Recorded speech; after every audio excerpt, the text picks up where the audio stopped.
nice try, bitch. It's a Tuesday morning. You're hanging out in the break room. Rochester's Classic Rock 96.5 WCMF. How's it going, buddy? Pretty good, buddy. What's going on, female buddy? Doing good, buddy. Already hot as balls. Yes. 75 degrees right now. Going to get up into the mid-90s again. Could be just as hot as it was yesterday. Yeah. And yesterday sucked. That's all I got. I'm done. I'm going home. It's too hot. I did not leave my house from the moment I got home yesterday until I left work today. I did not walk out my front door. F this S, man. Kimmy and I both did outdoor chores yesterday. What did you do, Kimmy? Well, I assisted. My husband sealed our patio. In this weather? Yeah. Turns out you're not supposed to do that. No kidding. In over 90-degree heat. Why, did it start to bubble? No, well, we're like, we figured it would dry fast because it was so hot. Yeah. And then we read the instructions on the thing, and it's like, do not. I don't know why it says don't do it. Too hot. 90 degrees. Too hot to stain pants. I mean, it looks okay. I don't know. So just to recap, Yeah. you did it, and then you read the instructions. Well, no, we read the instructions. It was in kind of like the fine print, you know. I don't read all the instructions. I just we just read how to do it. We didn't read the warnings. I just read do not swallow. Yeah, Good, let's we kind go. of figure it was just all the basics, you know. Good thing your mom never read those instructions. You did your chairs yesterday. Did my chairs. Yeah. Get a little bit of sun? Oh yeah. Yeah. I'm tanned up, bro. No, I was going to say. Look at my hair. Wow. Yeah. Pretty sweet. That's a dye job. Yeah. No, I'm talking about through the hair. You can see my scalp's all tan. Okay, that's not good. I know a dermatologist who says it's harder She checks to me. find. I go next month. Yeah, thank God you have 3 strands of hair so she can And get right you through bought there. hats. Yeah, it's a pain in the ass. He's done with hats. He's done. Look at you. It's such a pain The in the hats ass. lasted one summer. Yeah. And you spent all that money on those hats? Well, no, I got the nice hats, but the dorky bucket thing, Yeah. it's annoying. Yeah. You don't want to look at dork if you're not watching the live stream right What? now. You look like a priest halfway done getting dressed. If you want to see WCMF.com. That's not good. YouTube, Twitch, the Brigham WCMF, and Our Lady of Mercy Parish. Can we talk about your job? Yeah, sure. And I mean your job. I mean jobs in general. All the jobs. Because there's this feeling that jobs are hard and miserable and you don't want to be there. And you feel that way until maybe your job doesn't exist anymore. Okay. And it is amazing how quickly that can change. Now, when I say the don't want to be there thing, I don't believe that. We have dream jobs. Very exciting. Love this job. It's awesome. That being said, yesterday, I got a call from our boss around 5 o'clock. Uh-huh. And this is our boss that does not call us out of work hours unless there's something very, very, very important. He don't live around here. No. He's out of town, boss. Yeah. So he calls, and I go, oh, this is interesting. And whenever you get the off-hours call from the boss, you're already on edge. Yeah. Because it's never great. It's never hey, you got a promotion. Yeah. And we're going to right now. So I pick up the call, and I go, hey, what's going on, man? And he goes, hey. Ooh. Ooh. Oh. And I go, what's up? And he goes, you probably know why I'm calling. Ooh. God. And see, that's just it. I didn't know why I was calling at all. Why And, would you? my heart jumps Yeah. into my throat, and I'm like, oh my God. Yeah. We're You getting start freaking out. We're getting fired. We're going to get fired. This happens all the time in radio, Yeah, even yeah. if you are the greatest show that ever existed. Things change, people get sold, this, that, the other thing. So I'm bracing for hey, we're going to go in another direction, or your last day was today or whatever. Right. So he goes, you probably know why I'm calling. And I go, no, in fact, I don't. Why are you calling? And then there's this long silence. Yeah.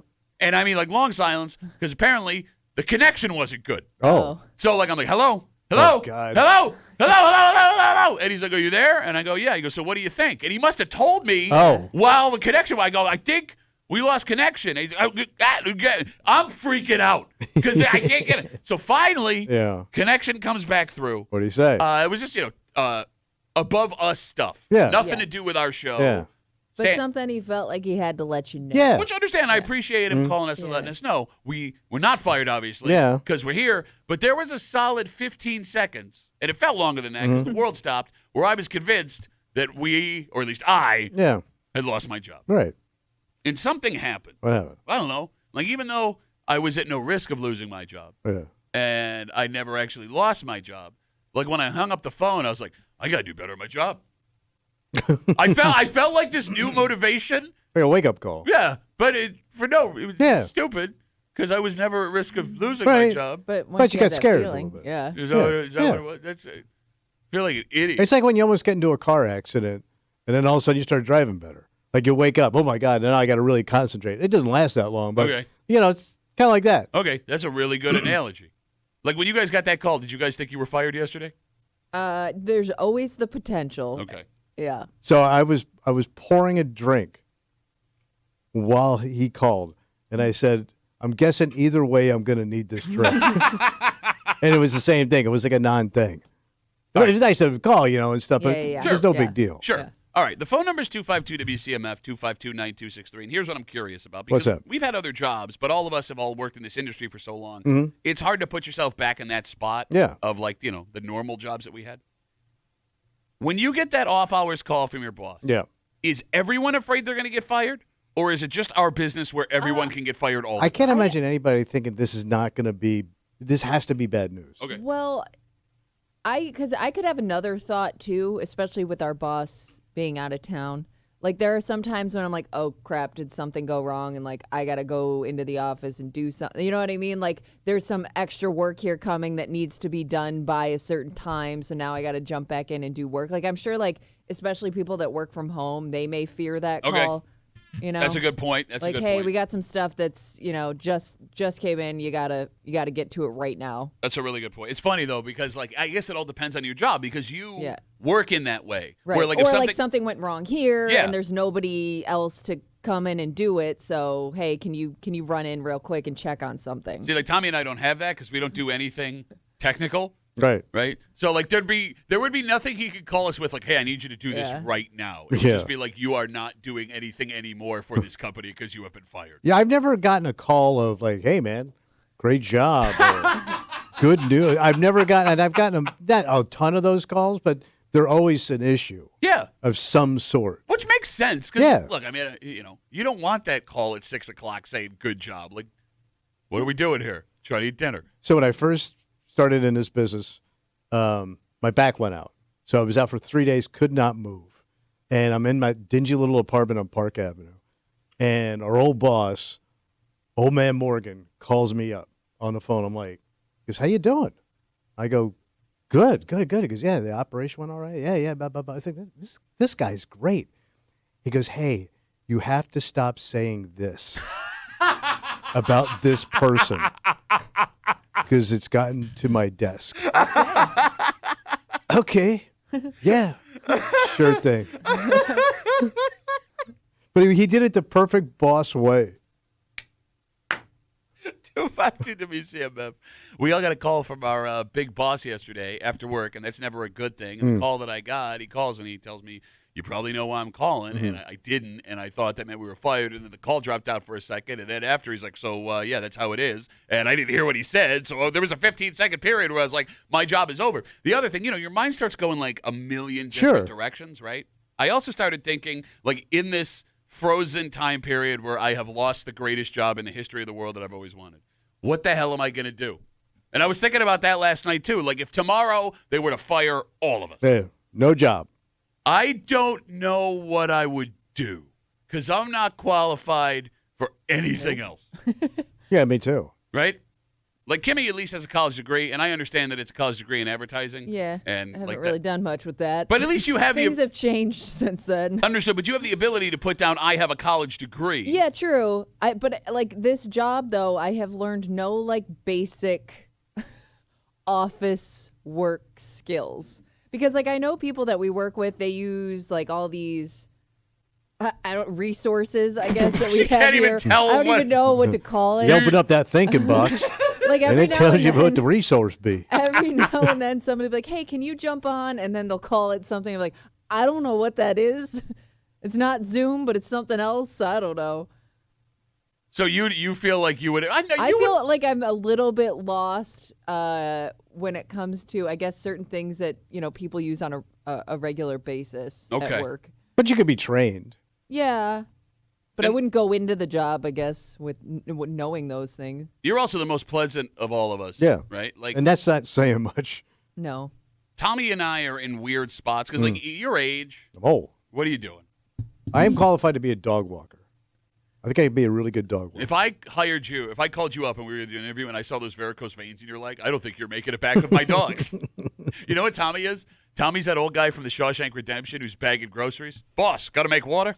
Oh, Red? Yeah. No, Red's the guy that made it out. I'm talking about the guy that hung himself. That's Red. No, Red was the black guy. Oh. That doesn't make sense. But okay. You know, Where did they get that from? You know, what's funny, too, is people would be like, you would think at a job like this, you would make so many connections, people that could help you out along the way. They're all dead. But all those people kind of failed or went into something that's not going to help me in any way, shape, or form. Like if you outlast all the people you walked in with, Yeah. it's not the greatest position because they're all gone and useless. Yep. Yeah. And further, like for a little behind the scenes. Like nobody moves on by choice here. I No, feel you're right. like. Everybody Yeah. gets Yeah. You get fired, or you're one of the unicorns like Kano Yeah. or Terry Clifford who gets to decide what they want to do. Yeah. Like They go out on their terms. and that never happens. That Yeah. never happens. But like a little behind the scenes, just in the radio industry. To your point, when everyone you've come in with is gone, there's no one to help you out anymore. Right. I run the risk of sitting down at an interview. It's like, 7 years Do ago. you still feel this way about fill in the blank business that you talk crap on We are 10 in- years ago? We are in so much trouble if Oh, we yeah. lose these jobs. We can't lose these jobs. No, we can't. We got to hold on to our jobs. Yes. Oh, we got Instagram messages coming in. Duffy on WCMF for now. The easiest way to get us. Dan Hards writes us. And boy, does he look hard. Always let the after-hours call ring the voicemail. That way I can prepare my response without being on the spot. You got better self-control than I do. Yeah, and I mean, I don't know how much that really prepares you. You still don't really know what they want. Yeah, because they're going to They're just just say, hey, gonna call me give you a back. call Yeah. back. Exactly, Yeah. yes. They're going to tell you everything you Yeah, need you to get know. nothing. I'm too compulsive to not answer the phone. Yeah. I got to know in that moment. Especially when it's a boss. You know what I mean? But then again, I mean, if you are getting fired, what do you care if you're Well, I kind of want to know. Okay, Yeah. no, I'm with you there. Yeah. But like, oh, it's your boss. May not be for much longer. Yeah. Go F yourself, man, even though you had no thing. Here's the other thing, too, I was also thinking. Our boss is great. Yes. Awesome guy, right?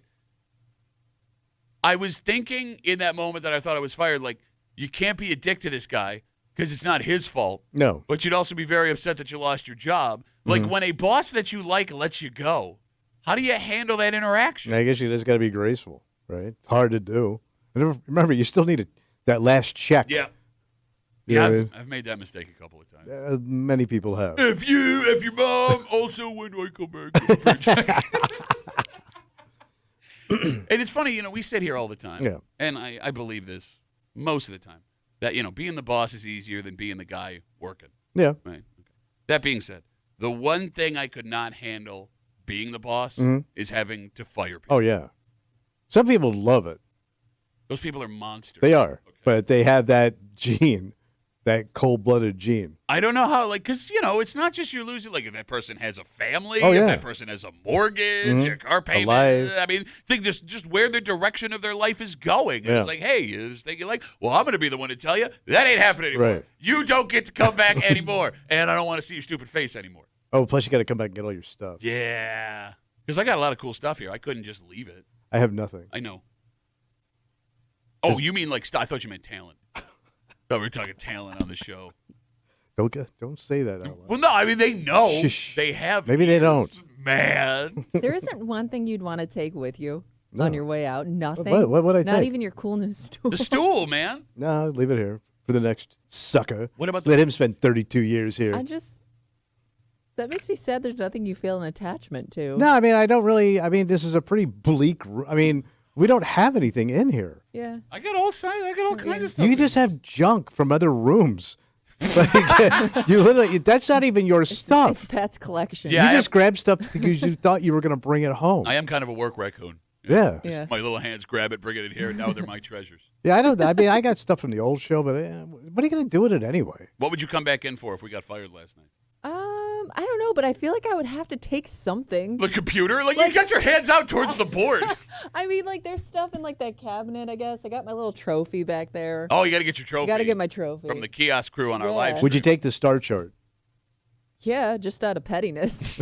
Why? So the next show can't use Yes. the Yeah. chart? Yes. Good You luck. can't have my stickers. Yeah, you know, you bring up a good point. Yeah. If we all got blown out yesterday, Yeah. there would be another show that follows us. Yeah. Probably. Do we have to hate them? I mean, I think protocol says yes. Well, no, but I mean, You again, always hate the next group. Even if you told yourself no, you're still going to hate listen Yeah. to whatever they're doing. I don't know if I could. I don't know if I could listen to that. You don't even think you tune in just out of curiosity. Well, like again, like I shouldn't be here in the first place. You shouldn't be here, right? So like we lucked out and got these jobs. Like I don't know how. But we have jobs that other people had. And yeah, true. They listen, but I don't know how they listen and what they think when they listen, right? Well, you mean other than wow, this is way better than what I was doing? Yeah, that. I'm sure they hate listen. I don't think I could listen to the news show on CMF after we got fired. I think it would bother me too much. Like in a sad way, not in an angry way. I just think it would be too funny, and that would hurt my sides. No, but again, like if we're talking like inside radio, Yeah. behind the scenes here, we're a very cannibalistic industry. We all know each other, Yeah. right? Because it's a very tight industry. A lot of people work together. To go across the street. Yeah, all these things. Like we know pretty much everybody. Like the odds are pretty good that whoever took over these jobs would be people that we would know well. Yeah. So let's say, like, I got this job coming from PXY back in the day, 15 years ago. Let's say Moose took this gig. Yeah. I love Moose. You love Moose? Yeah. You would hate listening to Moose? You wouldn't listen and think like, man, we did it better than that. Of course Why you did we would. lose our jobs? You'd Like, be listening for mistakes. Yeah.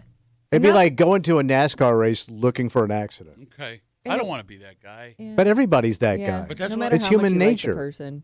Yeah. You're a very competitive person. You I don't am. want that person to do better than No, you. but that's why I don't think I could listen, because I wouldn't want to actively cheer against someone who I know personally in a situation where they had no effect on this, right? Like I got this job because someone else left. I didn't do anything to push that person out the door. Nah, they kind of push themselves out the door. But like if we got fired, it's not like Moose Yeah. would be down there being like, "Good, Tommy, get me out of there. I'm gonna show you how to do classic rock radio." True. I wouldn't want. Yeah, he fell into it, sure. One more day, we made it. We fooled them Okay. again. They let us come back. We All have a right. dynamite. Appreciate everything you have. Kind of breaking for you this morning. Here. Count your blessings. Yes, on CMF. One of the reasons we can never get fired, Right. a segment that is impossible to replicate What was that? unless you just do exactly what we do. Unless And you then, just took it yeah, and pretty did it yourself. pretty easy to replicate. Kimmy's got a post on the neighborhood app. She's moved all street names and town references, but there's still little details in there, Tommy, where if you listen, Have to listen. you'll be able to figure out what town, village, neighborhood in the greater Rochester area we're talking about. It's where they whine in. Happens just after 9 o'clock this morning. Set your phone alarm to come back or stay with us. Listen. What are you doing, Maybe man? the last time. Yeah, absolutely. Wait, would you hear something? No, I don't know. Plus a whole bunch more. But first, Tommy. Everyone's looking for their best bang for their buck. Oh, yeah. And we're aware that the restaurant industry is hurting right now. So with that being said, they are doing everything they can to try and bring people back in. And this is a great deal Oh, as far as we're concerned. yeah. Because here's the thing. All you can eat sounds brilliant. Yes. And there is another chain restaurant jumping on the all you can eat bandwagon because that's what we want. But is it a great deal? Or does it just feel like a great deal? And we'll get into it next here in the break room. On CMF.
You want the best bang for your buck? Hell yeah. And restaurants know this, man. It's no secret that the restaurant industry in America has taken a hit the way things have gone over the last couple of months. So they are doing everything they can to bring us back. And here's the thing. This works. Okay. This works because we want it. Yeah, what do we want? We want all of it for as long as we can get it. Yeah. But here's the thing. What? Although this sounds like a great deal, is it the deal we think it is? Well, you're getting all of it. Well, maybe. Oh. You're hanging out in the break room, Rochester's Classic Rock 96.5. WCMF, just after 6:45. You know, there are people that always have fight inside them. Oh, yeah. Then there are more literal people who let the fight get out of them into other people's faces. Okay. And that's the story we have here out in Batavia. But with this one-line story, there is something very strange about what allegedly happened with this fight. And we'll get to it just after 6:45 here in the break room on CMF. All you can eat has come roaring back. Bring on the gluttony. This week, Yeah. Buffalo Wild Wings has announced they are putting on their menu new all-you-can-eat options. Here's how it works. You go to Buffalo Wild Wings. Yeah. You go to their bottomless apps. All right. Bottomless. Bottomless apps. You are allowed to choose 2 at a time, endless appetizers put on your table. So, for example, you could choose from fried pickles, mozzarella sticks, onion rings, chips and salsa, or queso for $10. Okay. And you just keep them coming. All night long. Yep, for $10. Nice. Pretty sweet deal. Yeah. By the way, that is only up to, it's dine-in only, and it's tables of 4 or less. So don't think you're bringing like 10 people. Yeah, All right. okay. Getting all you can eat fried pickles because it ain't going to happen. And this is going on just a couple of weeks after Applebee's, we talked about this, is bringing back their all-you-can-eat riblets, chicken fingers, and something else, I think. Okay. Go look it up and get it right. But they have decided they're back in on the all-you-can-eat because you give the people what we want, and we want all of the food. All the time. You got it. But there may be a problem here. Yeah, you're not supposed to eat all you can eat. That's not the problem. Why do you always do this? It's so true. What, it's so true. So I never went to true. the doctor. Go, you know what? You're not eating all you can eat. There's more food out there for you to go eat. Look, I know even you, as a skinny-ass fennel-eating bitch, if you walked into a place where it was unlimited fennel, Ooh. you'd lose your pants. Yeah, probably. And you love sushi. You go to all-you-can-eat sushi. Oh, yeah. Yeah. Okay. Can I point out, though, it is funny they say dine-in only. Like, how would that work if you wanted to do takeout? Well, my argument would be just give me all I want right like now. Yeah. unlimited. I want I'm it all coming up back front. for more Thank later. you. Yes. All right. So the problem is not you shouldn't eat all you can eat. What's the problem? The problem is all you can eat a good economical deal? It sounds like it. Or does it just feel like a good economical deal? Because there are 2 ways where places that offer all you can eat make it work for them financially. There is the Golden Corral way, as I like to call it. The buffet. Yeah, well, you guys know I love Golden Corral. Yeah. But Golden Corral is not as cheap as you think it is. So, But you pay one price and you just Right. go up to the buffet yeah, line. all you can eat. Right. But I think it's around $17 for dinner as an adult. That's not bad. But that doesn't include a drink. All right. So when tax, tip, and drink is done, you could be looking at $25. And $25 for all you can eat, it's not a bad deal. That's a good deal. Great selection. You can stuff your face. But are you going to be able to eat $25 worth of food before you want to throw up? I always think if you're built for buffets, you're getting your money's worth. Buffet built, man. Yeah. How But are we not let's- selling that T-shirt for Rock Shop? But let's say it's you and your family. So let's say it's you, your wife, 2 kids. I mean, chances are your kids definitely aren't eating that much Nope. food. I don't know Teenage if your boys wife's would. coming close to eating that much food. So even if you do eat $25 worth of food, the rest of your party probably isn't. I mean, let's put it this way. You could go to a bar and grill, spend $25, and stuff yourself on a Yeah. meal and an appetizer, Yeah. right? I mean, and here's the thing. Let's say Kimmy brings up my family. Let's say it's $17, $50 for my wife and I. Let's cut it in half. Say I end up spending $80 to $85, which is easy at Golden Corral with Yeah. my family. I could get a sheet pizza for $50, and I'm going to be stuffed beyond my mind there. How many trips do you think you take at a buffet? So I am now a 4-tripper at Golden Corral. So that's 4 meals. Well, no. It's Well- standard meal.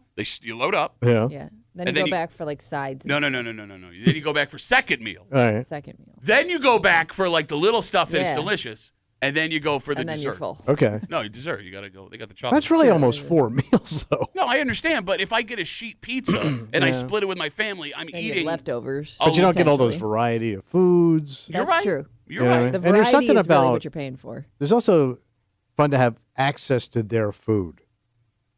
You know what I mean? No. Like if you get a pizza, it's a finite pizza, right? You take it home. Mm-hmm. This, I can just keep going back and get whatever the hell I want. No, but that's what I mean, man. I think that might be where they're messing with our minds. Because I'm going to take I'm sticking it to the man here. And like when you go to a buffet, like if you find something you like, you're probably going to keep going back for that thing over and over again. True. So it's only the illusion of choice, man.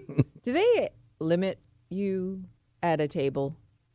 I don't think so. Like, can you stay too long at a buffet? I've never been asked to leave. That's what I'm wondering. Like, I know they don't put a time limit on it officially, but like if you really sat there for a couple hours, are they eventually going to be like, hey, you got to move on? My brother and I, Ryan, did have a plan. There was a Chinese restaurant in Henrietta, a Chinese buffet that we loved. Yeah. We were going to show up right when they opened, bring like blankets and like a radio or something. This was pre-smartphones. And see how long it would take before they asked us to leave. Yeah. But the day we were going to do it, we had a family emergency. We couldn't do it. Yeah, I mean, there's got to be some limit. I've never heard of it. Has anyone ever been asked to leave a buffet? 252 WCMF? It has to have happened because I'm sure some dick out there was like, I'm gonna see how long, and they'll keep eating. I can go. Bro, how many fat guys we know? All of them. Okay. Anyone ever been asked to leave a buffet? No, I told you I work with that one kid. 6 plates of barbecue. Yeah. At an all-you-can-eat barbecue joint. Yeah. Didn't ask him to leave. One was just a mountain of mac and cheese. Because here's the thing. For every guy that exists like that, there's 4 people that'll have 3 ribs and go home. You know what I mean? 252 WCMF. We're talking about Buffalo Wild Wings. They are reintroducing an all-you-can-eat appetizers menu. You get to pick 2 with the fried pickles, mozzarella sticks, onion rings, chips, and salsa, or queso, and have them keep brought to your table. $10, all you can eat. So we talked about the Golden Corral way. Yeah. The other way places make this work is what I like to call the slow play. Which is what? You get all you can eat wings, the pickle chips, whatever. Yeah. But they bring you like 3 at a time every like 25 minutes until you get so bored you just leave. Oh, so they short you. Yes. And that can also be to get you to order other food on the menu to supplement the all you can eat. Because, like, you know, we're talking here, this is an appetizer, right? Like, let's say I'm sitting there and they're slow playing me my mozzarella sticks. But I see here this burger looks pretty good on the menu. Well, so now you jump. Yeah, I mean, Red Lobster, it was the Red Lobster Cheddar Bay Biscuit strategy for years because they were unlimited free Cheddar Bay biscuits, but they took their sweet-ass time and, like, you get 2 biscuits. And they're cheap, too. Biscuits are cheap compared to you pounding shrimp. And filling. Well, if they were cheap and filling, give me more damn biscuits. Because you make fun of me all the time for doing this, but it works. What? When I go to Red Robin, I don't want to order an appetizer. Because it's all you can eat fries, unlimited fries. And you know me. Saving room. Yes, I can eat fries until there are no more fries in the world. Yeah. So I will order my burger, and then I will politely ask, could I get my first basket of fries now? Up front, let's go. Yeah. And I will eat those fries until my burger comes. And that way so you have fries before your entree comes, and then you're going to get more fries with the burger. And then I will get more fries after my burger is I'm surprised they let you do that. Well, I mean, I guess if you're just polite. Yeah. All right. Haven't done it in a while. Okay. But, like, that's the strategy. All right. Is you get right up front with it. Can I please have the all you can eat now? Therefore, I get more time to eat all I can eat. God. Why are you judging me? It's kind of gross. Eating like that. Then why are they offering all this stuff? Because we're gross. Oh, my God. We are a gross people. Let me give you a societal opinion. Dateline, Tommy. I'm waiting for it just to throw it all in a trough. And we all mosey up like cattle in Texas. You think you're better than anybody else? No, but it's disgusting to watch people just stuff. So don't watch them. It's hard when you're at a restaurant. You could just pay attention to what you got going on. I can't. I know you can't. I can't. You can't either. Yeah, but I'm. Don't I'm get not so like, high and mighty on my ass. I'm not saying I don't watch people, but I'm not like, you shouldn't do that. You should not eat that way. I food shame people in my head all day. Which is funny because you were the fattest of fats. I know. You were like a water balloon with a nose. Even at Wegmans, when I see if I see a chubbly, and I got to see what's in their cart. You look at people's carts? Oh yeah, not like rummage through it. Bro, that's what do you got in there, chubby? That's what? That's like serial killer stuff, like it man. would have to be something so weird that they have in their cart that I would even notice. I notice. I see like they got all the big boxes of cereal or those beanbag sacks of cereal on the bottom shelf where the cheapos shop. I grew up on the cheapos. I know you did. I know your family. Malto meal tastes just kind of like maybe a little bit Cinnamon Toast Crunch. Matthew writes us on Instagram, Duffy at WCMF, the easiest way to get us talking about all-you-can-eat buffets. Yeah. You had asked if anyone was ever asked to leave. We haven't gotten that yet. But Matt writes us, my friend's mom used to go to Ponderosa with her purse line and saran wrap and dump the wings in her purse to bring home. I wish I didn't have that shame because that would be awesome. So Ponderosa were the one where you could get a steak and a side steak. Yeah. Because they called it, you could corral your meal. So I've seen guys, we worked with the one guy, always got himself a side steak. I don't see what the problem is. I never thought that was a thing. I love Ponderosa. Yeah. So you got a steak. Yeah. Second steak Again, in the bullpen. I don't see what the problem is with the steak situation. The all-you-can-eat at Ponderosa is some of the best memories of my life because they had They were like the top shelf joint. I loved it. That's because where it was steak. It was not top shelf. It was like the lowest of top shelf. That's where my high school graduation dinner was. Oh no! Me and Ryan, my dad took us to Ponderosa That right had to after be he one of graduated. like the last. When did that place close? So my brother graduated in 06. Yeah, and like it was gone not too long after. It was still there on Ridge Road in 06. So Oh. there is still one Ponderosa open that I am aware of that is in the middle of the state somewhere. And, my daughter plays travel hockey. Yeah. So every year when we get the schedule, I always look to see how far You we make will. the trek? I'm dying to go to this Ponderosa. I'm dying. I miss the Ponderosa wings so bad. I forgot about that. God, they were so good. Breaded, no sauce, but somehow it worked. Oh. Memories, man. Yeah. Buffet memories. My graduation.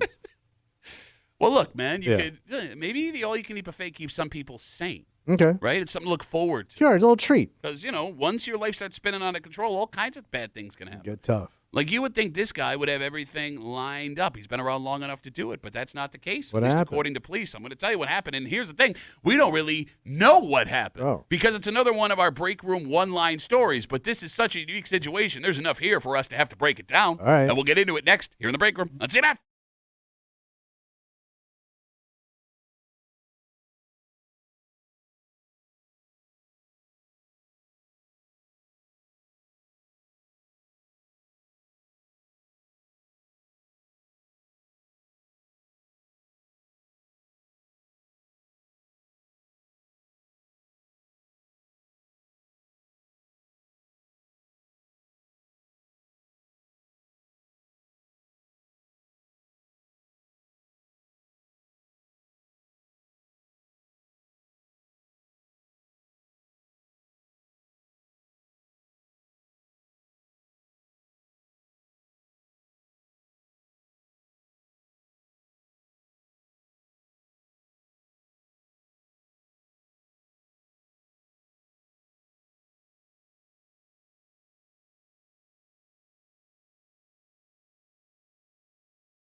Some people have a fight inside them that just never dies. Yeah. This story takes it to extremes. Because being spunky is one thing. Spunky? Actual fighting at this age, totally different story. Oh. And whether you found yourself as the victim here or you were watching this from afar, it may be so strange you wouldn't even know who you should be most worried for. Oh. You're hanging out in the break room, Rochester's Classic Rock 96.5.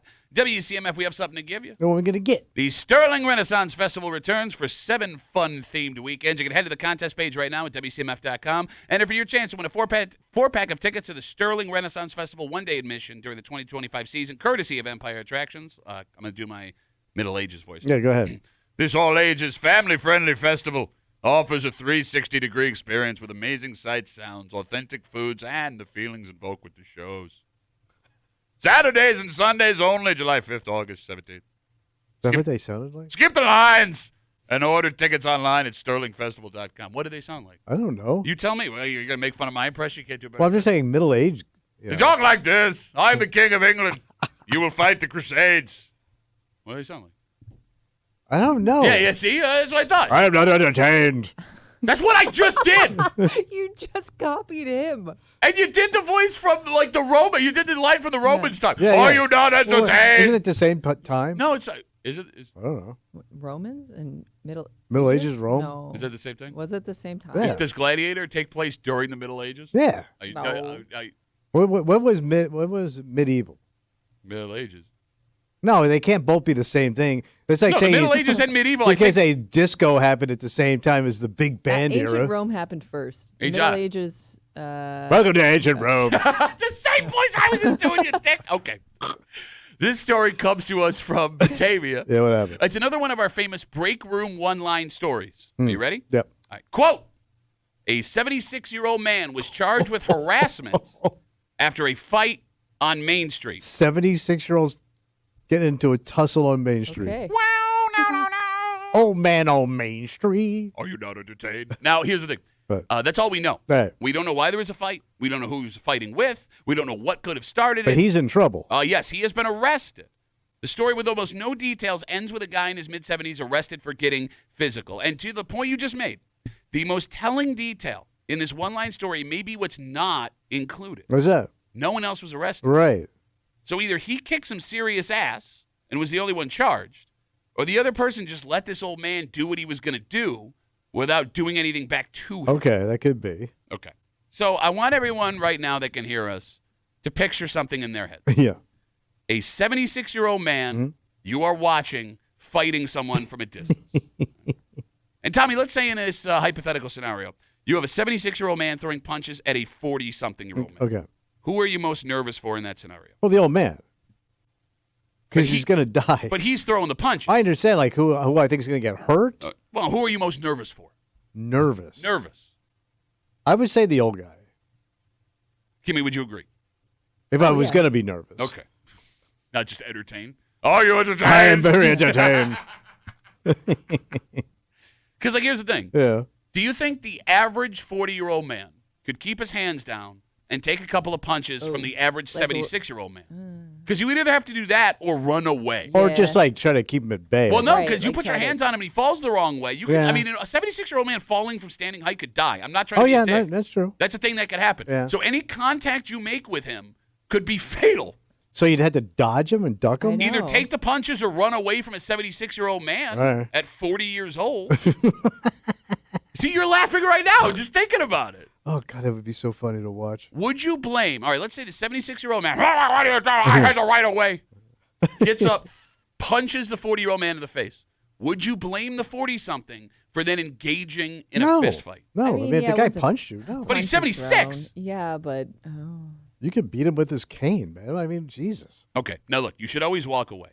No, but if somebody assaults you like that, I think your first reaction is to hit him back. Okay, no, the question is not what is your first reaction. The question is what is the right thing to Well, do. obviously, he did not fight.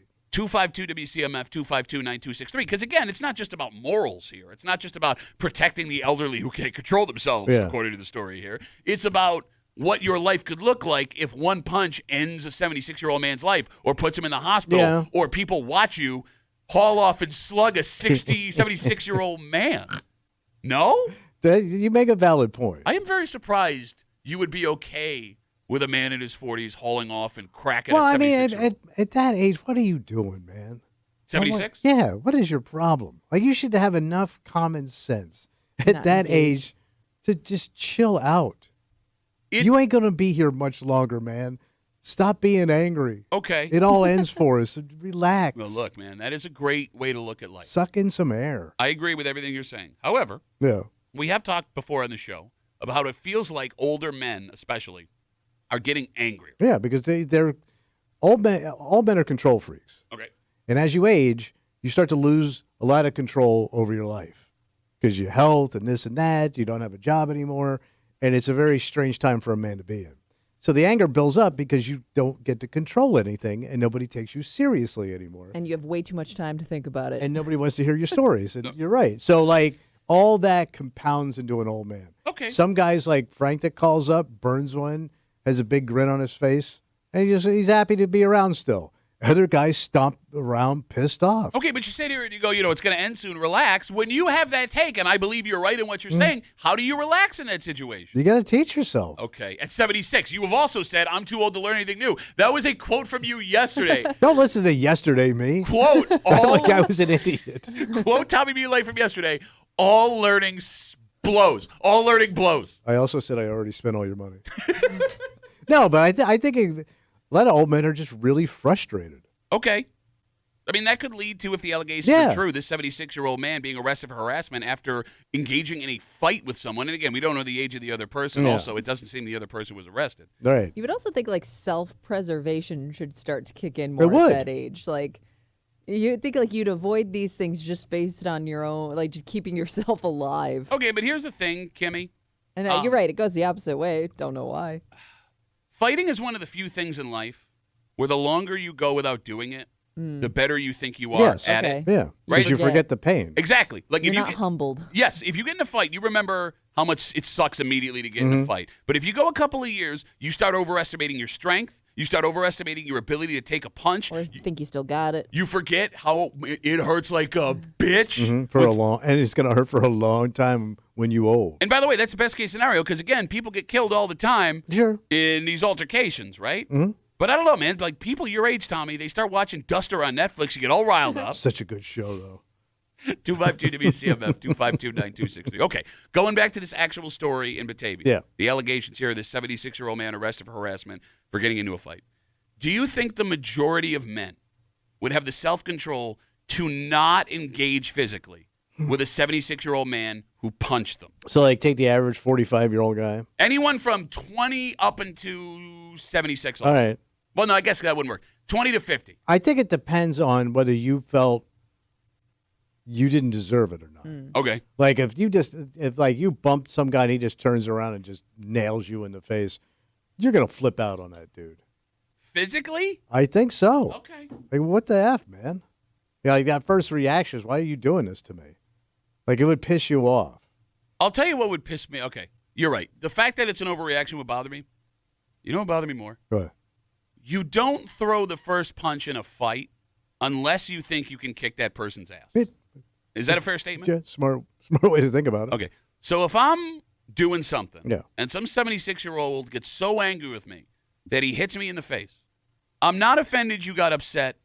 I'm not even offended you hit me.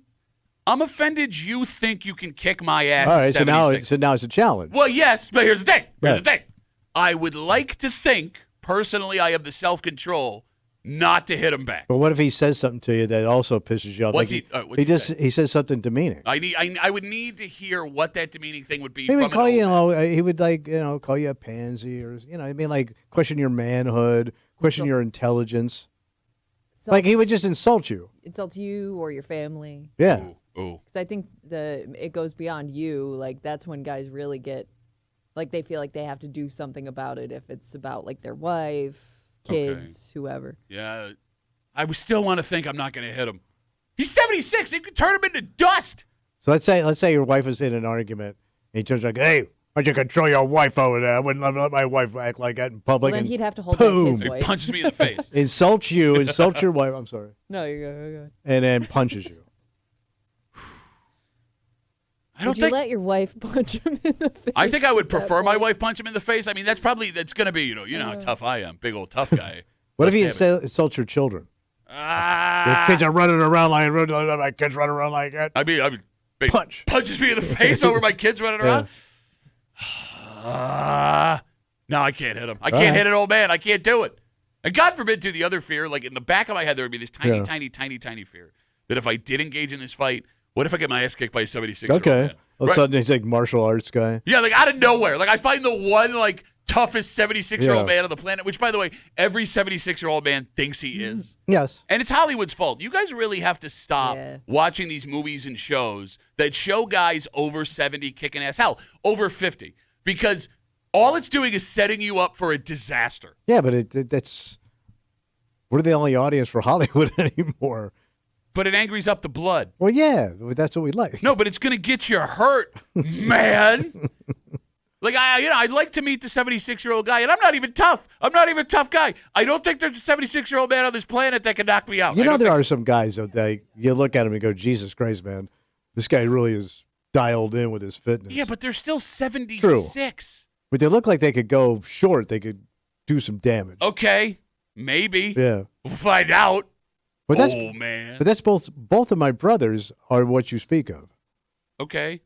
Do you think I could kick your working out brother's ass? Yeah. Okay, so that's what I mean. He's 78 and he can't drink a can of soda because he can't raise his neck that high. Okay, so you're making my point for me. That guy is in unbelievable shape. Yeah. He's a world-class power lifter in his age bracket. Yes, he is. Right? He loves to run his mouth. Oh, yeah. And yeah. But he still thinks I'm knocking your brother out. But he thinks he can knock you out. 252 WCMF 252-9263. We're talking about the 76-year-old man in Batavia arrested for harassment after police say he got in a fight. And we're talking about what your reaction would have to be because you don't want to put your hands on a man like that, despite the fact that he's the one being the aggressor. He's the one being the dick. But you're right. Tommy, the pride inside you, if they started, I hit you first, it'd be hard not to do. And don't forget, this also happened in Batavia. What does that mean? That's a country. He's country. He's gone country? He's gone country. He's gone 76-year-old country. That's a different type of 76-year-old. Batavia is not that different from here. It's country, bro. It's a city. Especially when he grew up in it. Oh, shut up. I love how you... I remember that road was dirt road. Mr. Pittsburgh Kimmy is going to break down what rural My America father sold chickens on that corner back in the 40s. In Batavia? God, it's got to be 10 years. Like in Batavia. Oh, it's been longer than 10 years. Not drove by it. In Batavia. When did our buddies? We did. Oh God, that's got to be almost 15. That's what I'm saying. I'm thinking of the same time you were out. Yeah. It might have been 20. Yeah, it could have been. Yeah, but please let 20 man who has been in Batavia 20 years. But a guy that grew up there is probably a country dude. It's been so long since you've been there. The guy who was arrested in the story could have actually kicked ass. 252 WCMF. We'll take one call. Skylar, I got like 30 seconds, brother. What do you got for us? I'll make it quick. The point is, I've never been in an actual fight. I've been hit in the back of the head, sucker punched. Where do we send the check? Yeah, right. Don't act like you haven't been. So, the right thing to do is walk away. Well, you're already heading in that direction. You got punched in the back of the head. Okay, so my other quick story is I lived in Colorado for a while. I was on, it's a 3 lanes going each way highway, and traffic was stopped, and this guy on a bicycle is cruising right through everybody, and it's 93 degrees. He bumps into this car. The guy get out, and he punched the biker one punch. He smacked his head against another car and died. That guy went to prison. I mean, that's what I'm talking about. You don't know. You don't even have to be strong. It's just one of those things where you get hit the wrong way and bad things happen. Skyler, thanks for the call, buddy. Bringing everybody up this morning. Thank you. Love the show, brother. See you. Love you too. Guy died. Jeez. I mean, look, it is a legitimate warning. Like you want to be you're right. You want to be Chuck Norris. All it takes is one weird fall, and you're in jail, man. That's true. All right, let's take a break. All right. Tommy feels abandoned. Yes. And here's the thing. Normally, Kimmy, we make fun of Tommy for having feelings and emotions. Yeah. But I think he's got a point here. Oh. Because when you are in a relationship and you start doing something like this, you enter an unspoken but sacred pact. And there are only a few ways out of this that are right. Mm-hmm. You believe your wife did not take the right way. No. Like, what? I was all like what? She was all like, where are you going? No. We'll get into it next here in the break room. Let's see about.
When you commit to your lover, Yeah. you commit to everything about them. Oh, sure. You're locked into their talents, the little annoying things they do. Yeah. And ideally, you and your partner, you enjoy as much as you can together. Right.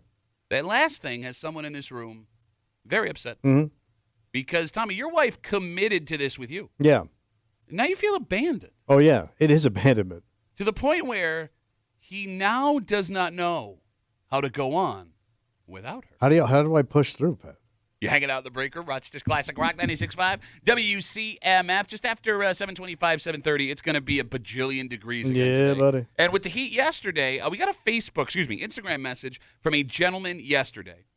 He saw something he says he hasn't seen in a long time on a man. And I'm glad he brought this up. Oh, no. Because it looks like these are back. I've been seeing these everywhere. This doesn't sound good. Well, no, here's the thing. It's the one article of clothing where exactly every 25 years it becomes trendy for a little while, and then outside of that small period, it's the trashiest thing you can wear. But there's a reason why it goes away. Do you know what I'm talking about? I think so. We'll get into it just after 7:30 here in the break room on CMF. So, Kimmy, we're sitting here yesterday, Yeah. and Tommy comes in, and he's beside himself Yeah. with Heated. grief. Yeah, angry, sad. He doesn't know. He's going through all the stages of grief because your wife walked away from you. Walked. Just walked. What happened, buddy? So we're watching this show on Netflix, and it's very dark. Okay. And it's the final season. We've watched 5 seasons of this. This is it. So you're like almost 5 years in at this point. We are, and we love it. Second episode. We just start the second episode of the final season. This is too dark for me. I don't like it. I don't want to watch this anymore. Wait, and that was it. I go, what? In the 5th season, she The Where fifth bailed. season- It's all going to wrap up. The final season, Yeah. she's out on the second episode. I'm like, what? What? You can't leave? I go, how am I going to watch this now? Because we do our TV time together for the most part. I'm gonna have to watch this dark serial killer thing before I go to work or like Sunday morning. Or yeah, you got to abandon ship too. Man with no soul. We do our TV time together. But we do. You know, like it usually gets, we sit down at night Yeah. after dinner, pour a drink, watch a little tube. It's like our thing. Sure. And we lock in on a show together, and then we can talk about it and stuff. And usually we don't have a problem. She just goes, nah, not for me. All right. And by the way, we watch other things that are far worse than this dude. You always make this argument with your wife, by the way. Like, oh, you like this, but you don't like that. I don't get it. She'll go, that's disgusting. I go, we just watched Disgusting last night. You were fine with it. How many episodes? Do you know how many episodes are left in I the think series? there's 8 or 10. Oh, yeah, probably. she's a monster. She's definitely a Ow. monster. Yeah. She should have seen this through. Yeah. All right, so here's the thing. But I cannot make fun of you here because Yeah. I feel your pain. And you can take solace, Tommy, in the fact that you are not alone. There are millions of Americans just like you who were left behind holding the remote. yes. And maybe it's time that we here in the break room come up with a list of rules set in stone about how and when you are allowed to bail on a show you are watching with your partner. Yes. Because I would agree with you, man. 5 years in, 10 episodes to go, she's got to see that through. Yeah, come on. Right? Like that's Yeah, push through it. That's like marriage therapy level of abandonment. But if we're going to put these rules in stone, and Yeah. the phone number is 252-WCMF, 252-9263. I'm going to start with Kimmy because you're hurt right now. Yeah. I'm afraid of what you might say. All right. Kimmy, you start watching a series with your husband. Yeah. How many episodes in before where it's still okay for your husband to be like, I don't really like this, I want out? My husband does something even worse than this because he is the person that always abandons. Like he gets bored. He doesn't watch a lot of television. So like something has to be pretty interesting for him to stay hooked enough to watch a full season. But what he does sometimes is I have gotten used to him abandoning the show. Like I will go on and I will watch it without him. But there are times when all of a sudden, maybe a year or two later, he'll come back to it and be like, hey, and he'll say like, a guy at work or one of his buddies told him this show's really good, we should watch it. And I'm like, we did. And then you said you weren't interested anymore. But now a buddy says it's okay. Because somebody said it was a great show. All of a sudden now you're back in. So your word wasn't good enough, but a buddy. Yes, Oh, he I'm all needed in. like somebody else to tell. He needed like confirmation from somebody to jump back into the show. Okay, you're trying to be Team Kimmy here? Yeah. You What? know her husband's got a point. We all do this as men. My wife says something's cool. I'm like, yeah, Yeah. okay. And then like you tell me something's cool. I'm like, oh, yo, check that out. It's infuriating because I'm like, I already watched it without you. Look, it's not the best thing in the world to say out loud. It's not the best thing in the world to say out loud, but I do get where he's coming from. Come on, your buddies have more but you similar even tastes. started it. But Okay. you started it. It's not even like you didn't watch it at all and somebody told you it was cool. It's like we started this together. You said, no, this is boring. I don't want to watch it anymore. And then because somebody else told you it was cool, now you're in again. All right, fair enough. I understand why you're upset, Kimmy. I can get behind that. All right, so here's the question. Yeah. When you are going to stop watching a series, when you're going to bail, how many episodes in before you have to see the series through?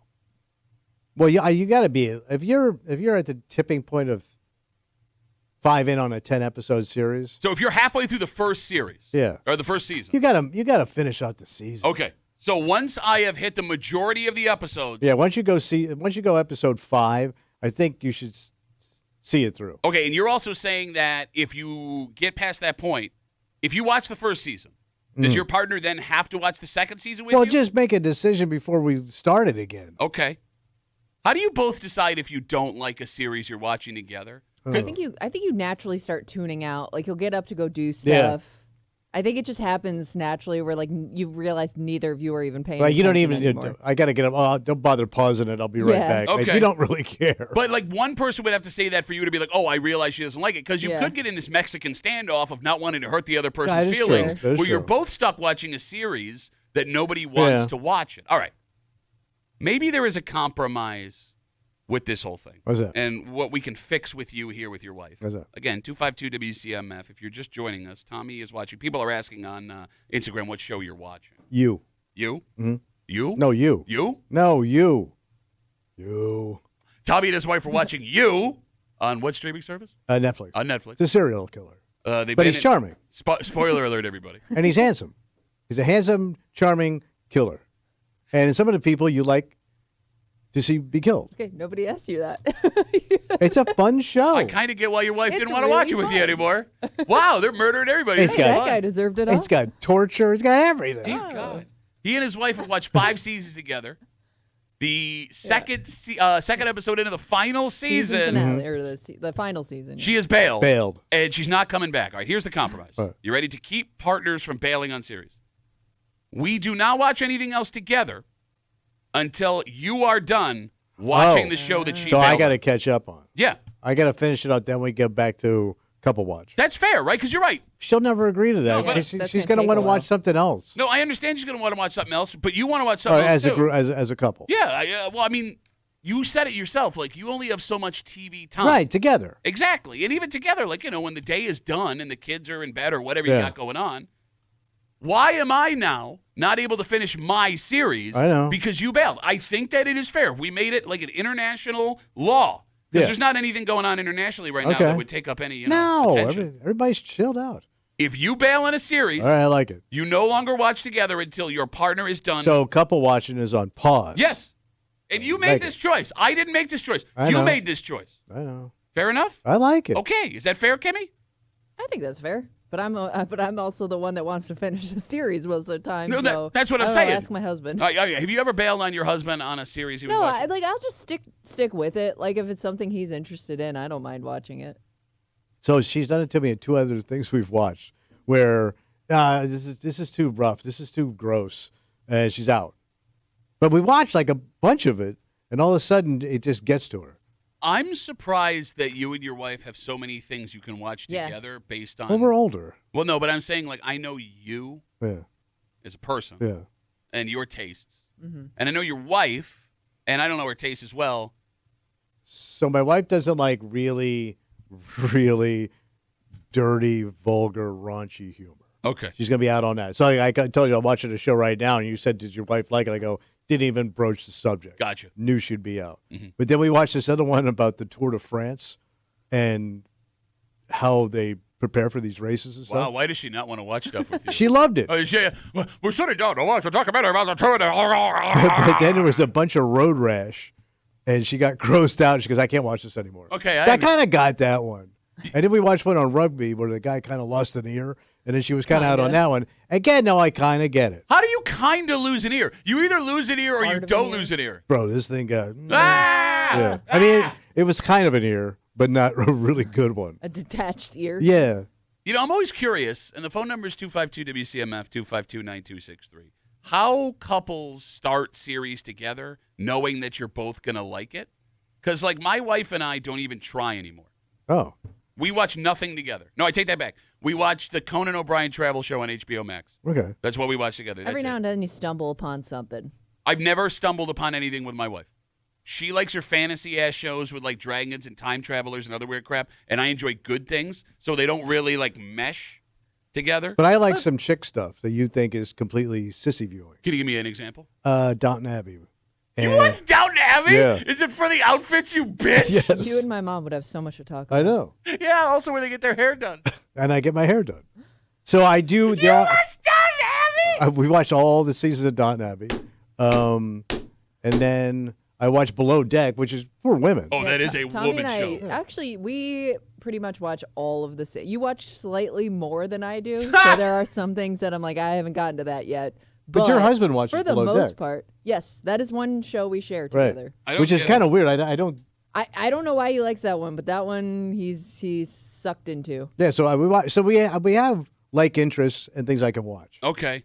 It's bizarre to me because, like, every once in a while, my wife will make the mistake, and it happens like every 3 years of, like, what are you watching? And I'm always watching some weird-ass, it's either a sports documentary or some weird-ass comedy because our senses of humor are broken, right, from being around. So there's this sketch show called I Think You Should Leave on Netflix, and it's my favorite show of all time. Yeah. And it's weird as hell. Yeah. And it's disgusting. And my wife, she was like, I want to sit down. Oh, my God. She Yeah. lasted like 7 minutes, and she was Yeah. gone. And then that'll give me another 3 years of being able to watch what I want to watch with no guilt. All I'm right. just surprised that like every now and then you don't get sucked into something she's watching because that does sometimes happen with my husband. Yeah. Because like he'll be doing something, but he'll also kind of be paying attention.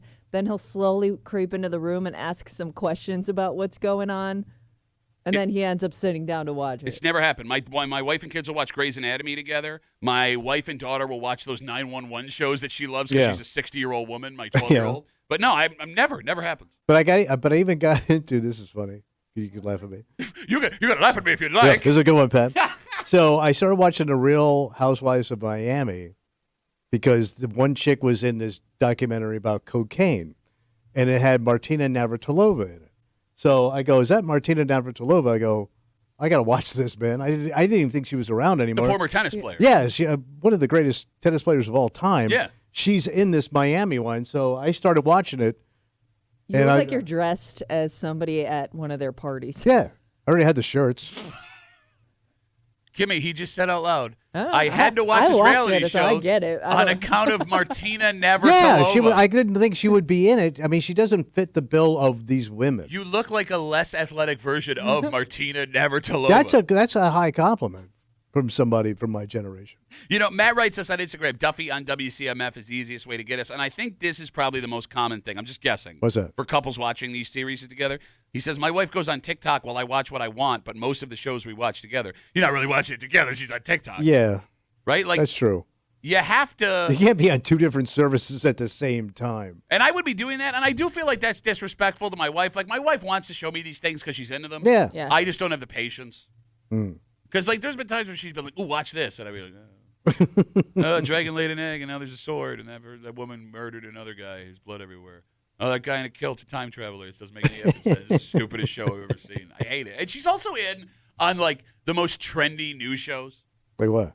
Like when Yellowstone came out, she's all in on Yellowstone. Yeah, so we watched all of Yellowstone. We loved it together. Okay, Downton Abbey. She said, got to be in on Downton Abbey. Like, everying that is new and trendy. It's Well, that's kind of what we all do. no, I don't mean, do that. That's how there's things a get reason- popular. Yeah, I No. was gonna say there's a reason those shows like suck you in, right? Right. They know what they're doing. Yeah. Okay, I have a bad habit, and I kind of thought you were with me on this. If something becomes super popular to the point where everyone is talking about it, I can't watch It's not it. cool anymore. No, it's not that it's not cool. It's not cool. It's not that it's not cool. I hate it. Everybody else likes it. I don't like it. Know what I'm saying? All right. I'm saying there's no way in my head now it's going to live up to the hype because everyone is just like talking about how great Yeah, it but is. I'm surprised you're not even curious enough to give it a chance. I know I'm going to hate it. It's a bad look. It's a personality flaw that I have. What do you want from me? All right. Okay. I mean, I just like want to waste my time. I'm just more open-minded. You are not open-minded. I like to be entertained, You- and I accept all people. Look, I'm telling you, man. What? What I got going on with my wife is perfect. She has her stuff. I have my stuff. We keep it separate. I pop on what I want. But here's the thing. Like right now you can do that because you're getting pulled in 10 different directions. Mm-hmm. Once your kids leave the nest, this little paradise you think you have is going to come crumbling down because now you're both going to have the time because you got fired and she retired. There you go. We got Facebook messages coming That'd be in. a great name for a Netflix series. What's that called? He got and fired retired. and she's retired. Facebook messages coming in. We started this conversation. Tommy feels abandoned. He's been watching you on Netflix for 5 seasons. Him and his wife together. 2 episodes into the final season, series finale. Yeah. She doesn't want to watch it anymore. Right. And you're already hooked. You want to see Yes. how this thing ends, and you are furious with your wife for doing it. Facebook messages coming in. You can always get us at WCMF or the Break Room Facebook page. This comes in from Callie. She's a lady. Callie writes us. Tommy, you don't realize she's hated it the whole time, and she only watched it because she wanted you to be happy. This is a sweet thing that she did, not a bad thing that she did. Don't be so selfish. She watched No. it up until this point, though. No, it's no. How did you say no? Because she's should see bailed it on other through. things immediately. No. Yeah.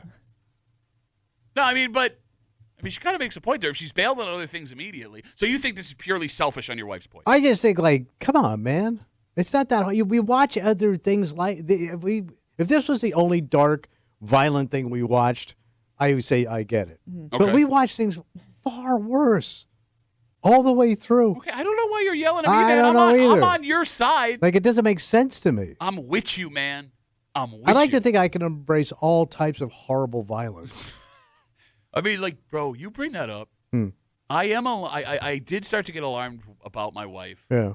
catching glances of some of the shows she watches because they are Why are you interested in this? they're so violent. They are so violent. I do find myself sometimes, one thing that bothers my wife when we're watching things that get very violent, I will sometimes laugh because it's so violent. It's funny to You me. get uncomfortable? No, I just think I'm legitimately like Oh. busting out, laughing, and while she's being horrified. You know, It's probably not good. Yeah. for your I know. saying. Okay, there is a gentleman who saw something yesterday in this record heat that we are dealing with Yeah.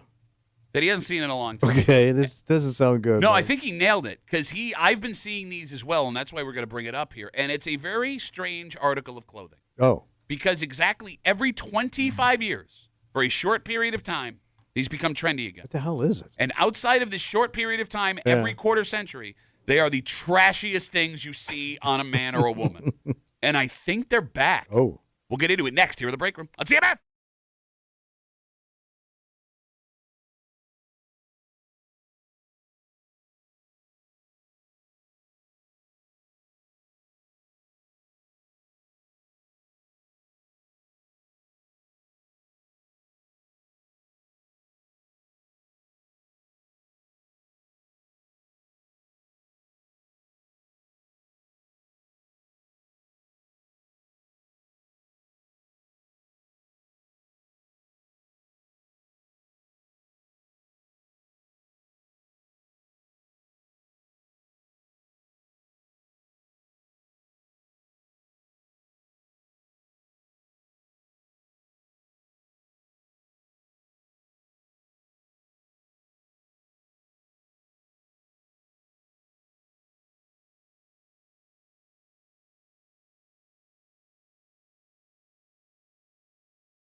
The heat is on. No. Yes, it is. It's really effing hot. Like already it's hot. And folks are doing whatever they can to stay cool. But this may not just be about the last couple of days in Rochester. What is it? Well, this clothing item for men that pops up every 25 years looks like it could be back. And it's one of the few items of clothing that go from super cool to super trashy over and over, but somehow always finds its way back into the mainstream over time. You're hanging out in the break room, Rochester's Classic Rock 96.5, WCMF, just after 7:45 this morning. Aaron Rodgers is no longer a member of the New York Jets, so we as Bills fans don't have to worry about him. Yeah. Right, we'll be playing him this season when we see the Steelers. But there's a new weird scandal enveloping Aaron Rodgers. Another one. Well, he made an announcement when he showed up at Steelers camp. He had something on his hand. Yeah. Right. That not a single person on the planet can confirm. Wait, still nobody has seen it? Oh, it's not only nobody has seen. There's been some investigative work done. Yeah. We'll get into it just after 7:45 here in the break room on CMF. So over 100 degrees yesterday. We could be touching the same temperatures today. Yeah. It is effing brutal. And with that, we got an Instagram message from a guy named Pete. Duffy on WCMF, the easiest way to get us on Instagram. And Pete wrote us, I just saw a dad doing a carpool drop in a muscle shirt. Is that allowed? And Kimmy, by muscle shirt, I believe he means one of those white ribbed tanks. Oh, I was thinking like the really thin strap tank tops. The wife beaters. Well, we used to call wife beaters that we don't call wife beaters anymore for obvious reasons. It's the old T-shirt that men wore in the 50s. Yeah. Okay. A rib tank. I'm picturing something else then. I'm thinking of like those like strong men, like they're so thin. Yes, I know what you're talking about. Like their nipples are almost out. I'm thinking he's talking, let's call it rib tank from this point forward. Okay. The white ribbed tank. Yeah. Now, it would be logical that this dad was wearing that yesterday just to beat the scorching heat. However, it could be more than that. Yeah. A rib tank's back? I hope not. Why? It's the worst look in the world. I've been seeing them. I've been seeing them on a lot of guys the last couple of weeks. I haven't seen these. Your husband's a firefighter. They live in wet and white rib tanks, according to all the strippers I've ever seen. No, they... Don't act like you haven't opened for a firefighter in a white rib tank. Couple times. Rips it up. No, I haven't seen the white tank out in the wild. Have you seen these? I have not. Well, you live in that would Pittsburgh. jump out. Yeah, I don't think you'd see them in Pittsburgh. Okay, folks are wearing them. Yeah. And because but they're wearing them just out and about. As a shirt. And because I've seen other guys wearing them again, I went out and I got my own to wear. Don't. Why? You got it on? Well, it's under my basketball jersey. Yeah. Okay, I get like wearing it under something. No, I've been wearing it as a shirt the last couple of weeks. No, that is a trash look. Yeah, well, okay. Yeah, because you also have like the chest hair sticking out of it. It kind of makes it look better. It makes it look better. It's a good look, Kimmy. It's a good look. So here's the thing. The phone number is 252-WCMF, 252-9263. Kimmy? Yeah. The white rib tank was big when we were in high school. Was it? You don't remember? No. Can you even call yourself a millennial if you didn't play basketball, go to a concert, hang out in a bonfire in the woods in a white rib tank top? In, like tank tops. I don't remember them just straight up wearing the like white Kid rib Rock. tank. But yeah, that was the time. That was around that time period. Kimmy, you lived in Grilton. I don't remember this. That was the capital of the white rib tank. Maybe I as was a like shirt. just slightly too young for the white rib tank. Okay. Because I don't think that was cool when I was in high school. I'm telling you, when I was in high school, everybody wore just the white rib tank as a shirt. But as a grown man Yeah. with like lumps and bruises and hair, Okay. it's just an ugly look. I disagree with you strongly. I strongly disagree with you. No woman finds that attractive. I disagree with that also. You think there's a woman that really likes ape in shirt? So I came down, I bought two. Yeah, because you're going to be, most of the time, you're too pale for that Right. shirt. Okay. It's going to wash you out. You see the tan lines? Yeah, I could see your nipples through it. So a couple weeks ago, I went to Marshall's. I bought 2 boxes of 4-packs of white rib shirts. And what did that cost you, like $2? That's exactly what it did. And Yeah. that's why they're so great. They're cheap, they're easy, they go with They everything. shrink. They don't, like go away. They don't go with anything. They go with It's literally meant to be worn everything. under things. Okay, Yeah. yeah, whatever. So I got 2 white ones, a gray one, and a black one. And you said women don't like these? Came downstairs. Okay, like a black or gray one is a little bit different than the white. Came downstairs in the gray one, gray rib tank. And my wife was like, ooh. And I was like, Yeah, but you're also inside your own home. And then I wore it out with her. If She you did wear a not- black tank like that, you need a fedora, a saxophone, and be at Jazz Fest. Which is happening right now. Yes. Which Yeah. is completely Yeah. appropriate. Bro, I'm telling you, she was into it. She did not oppose me wearing it out, and we went out, and I was wearing shorts. Where'd you go out in that? Grocery store. Well, you went to Wegmans like that? Yeah, in a gray rib tank.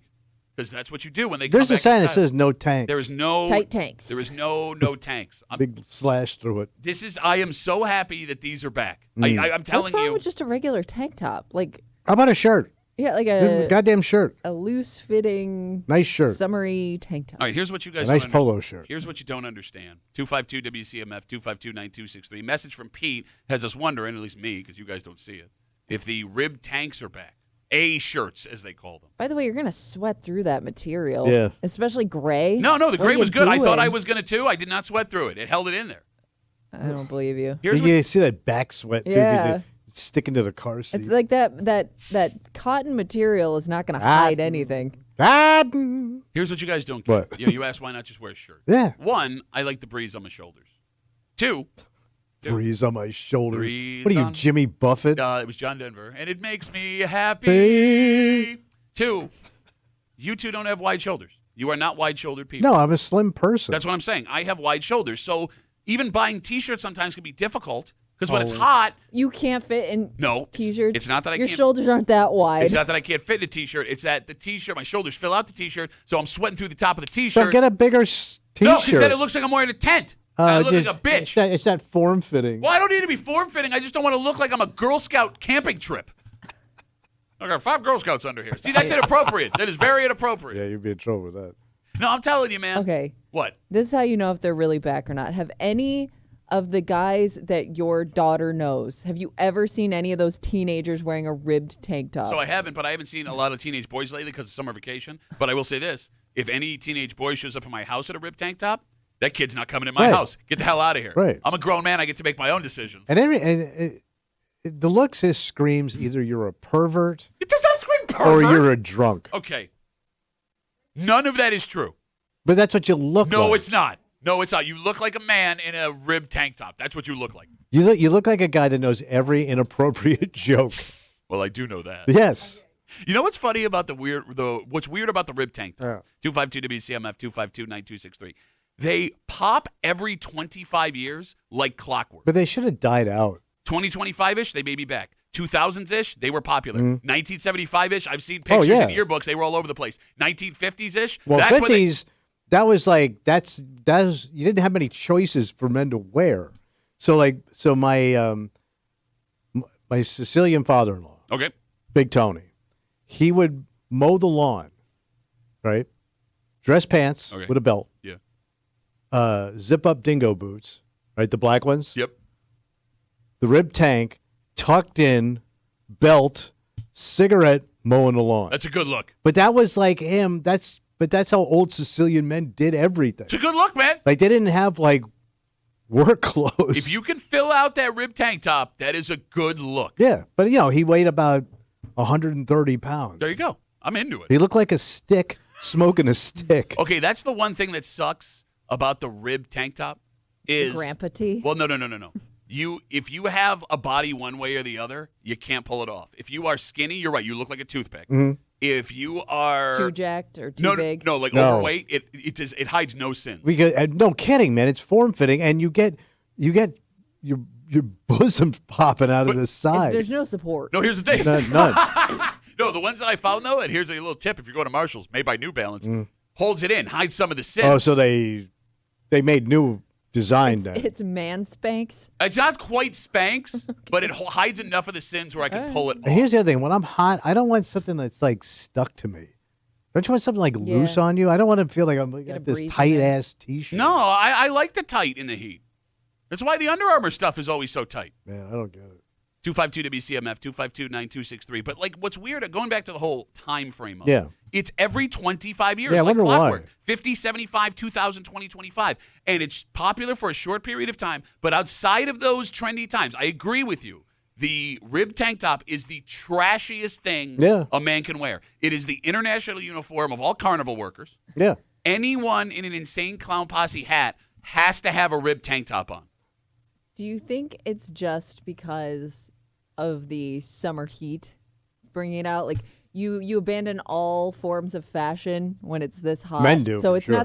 not so much that it's trendy, it's just necessary. It's very possible because I sit here wearing a basketball jersey this morning. But We've had other hot summers where we don't resort to this. Okay, so that means then it's trendy again. So I'm wondering why it goes away. So it has to be because women demand it go away.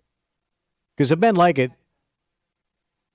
they would just keep wearing it. The wives and the girlfriends have got to go, that's gross. You're not going out like that. Based on my personal experience, I think you are underestimating the power of what? That how much women like the rib tank top. But why does it go away then? I don't know. Why does I think they think it's cute for a minute, but then when you're out and about, they get embarrassed. But that's all fashion. Yeah, it's fine at home.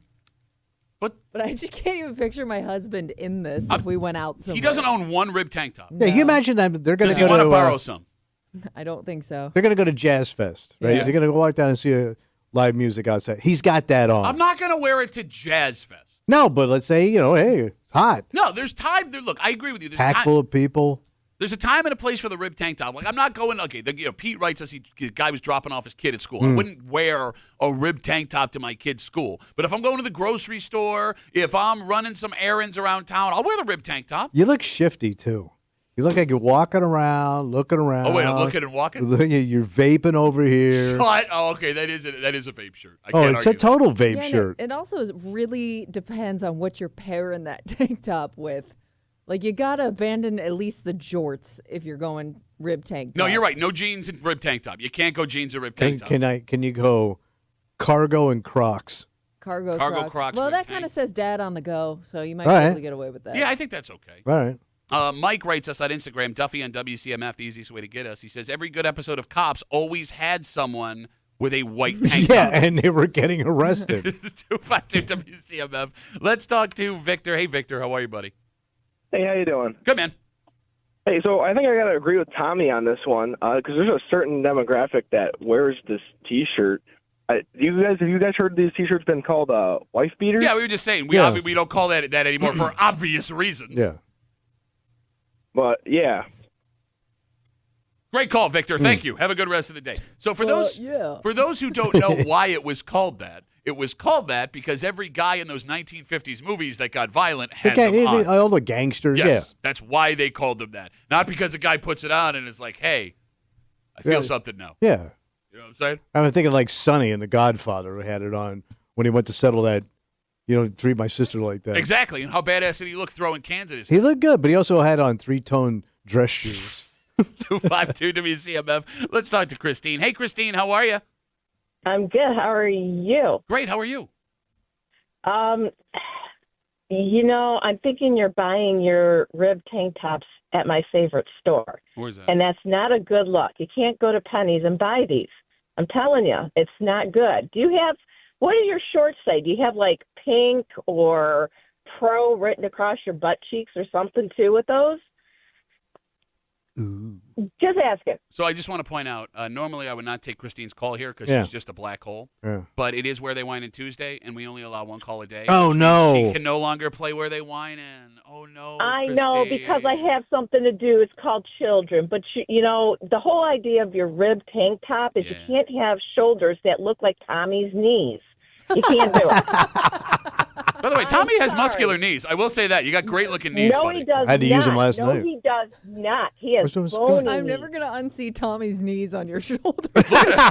One of my favorite John Denver songs. Tommy's knees knees on my shoulders makes me happy. No, Go not you, to Christine. You're not included. Penny's.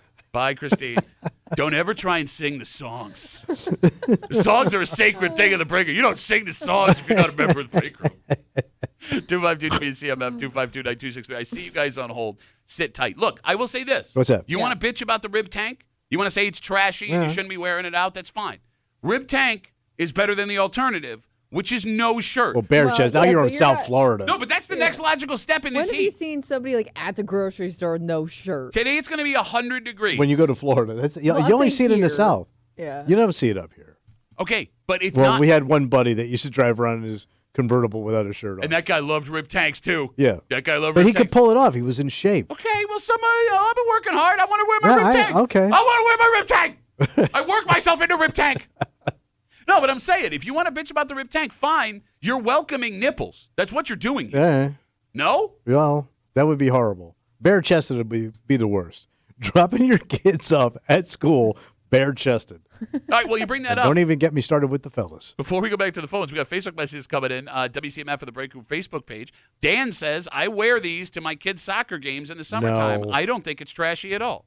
Is that trashy? Yeah, that's terrible. I'd be fine That's with embarrassing. Why is that I embarrassing? think it's okay for outdoor activities. No, but it's your kids' soccer game with other parents. I mean, what do you think other parents are wearing? All right. It's not like people are dressing up to go to this. No, but at least be appropriate. So my daughter had hockey practice 2 weeks ago. It was like 85 degrees outside. Yeah. And you have to go from 85 degrees into the rink. So I Yeah. wore a pair of like jogging pants, Yeah. rib tank, and I had No. a sweatshirt No. that I put on when I got in the rink. Is that Oh, inappropriate? okay. You wore that in the rink. Well, Well, no, wait but a I mean, minute. I Why wa- can he?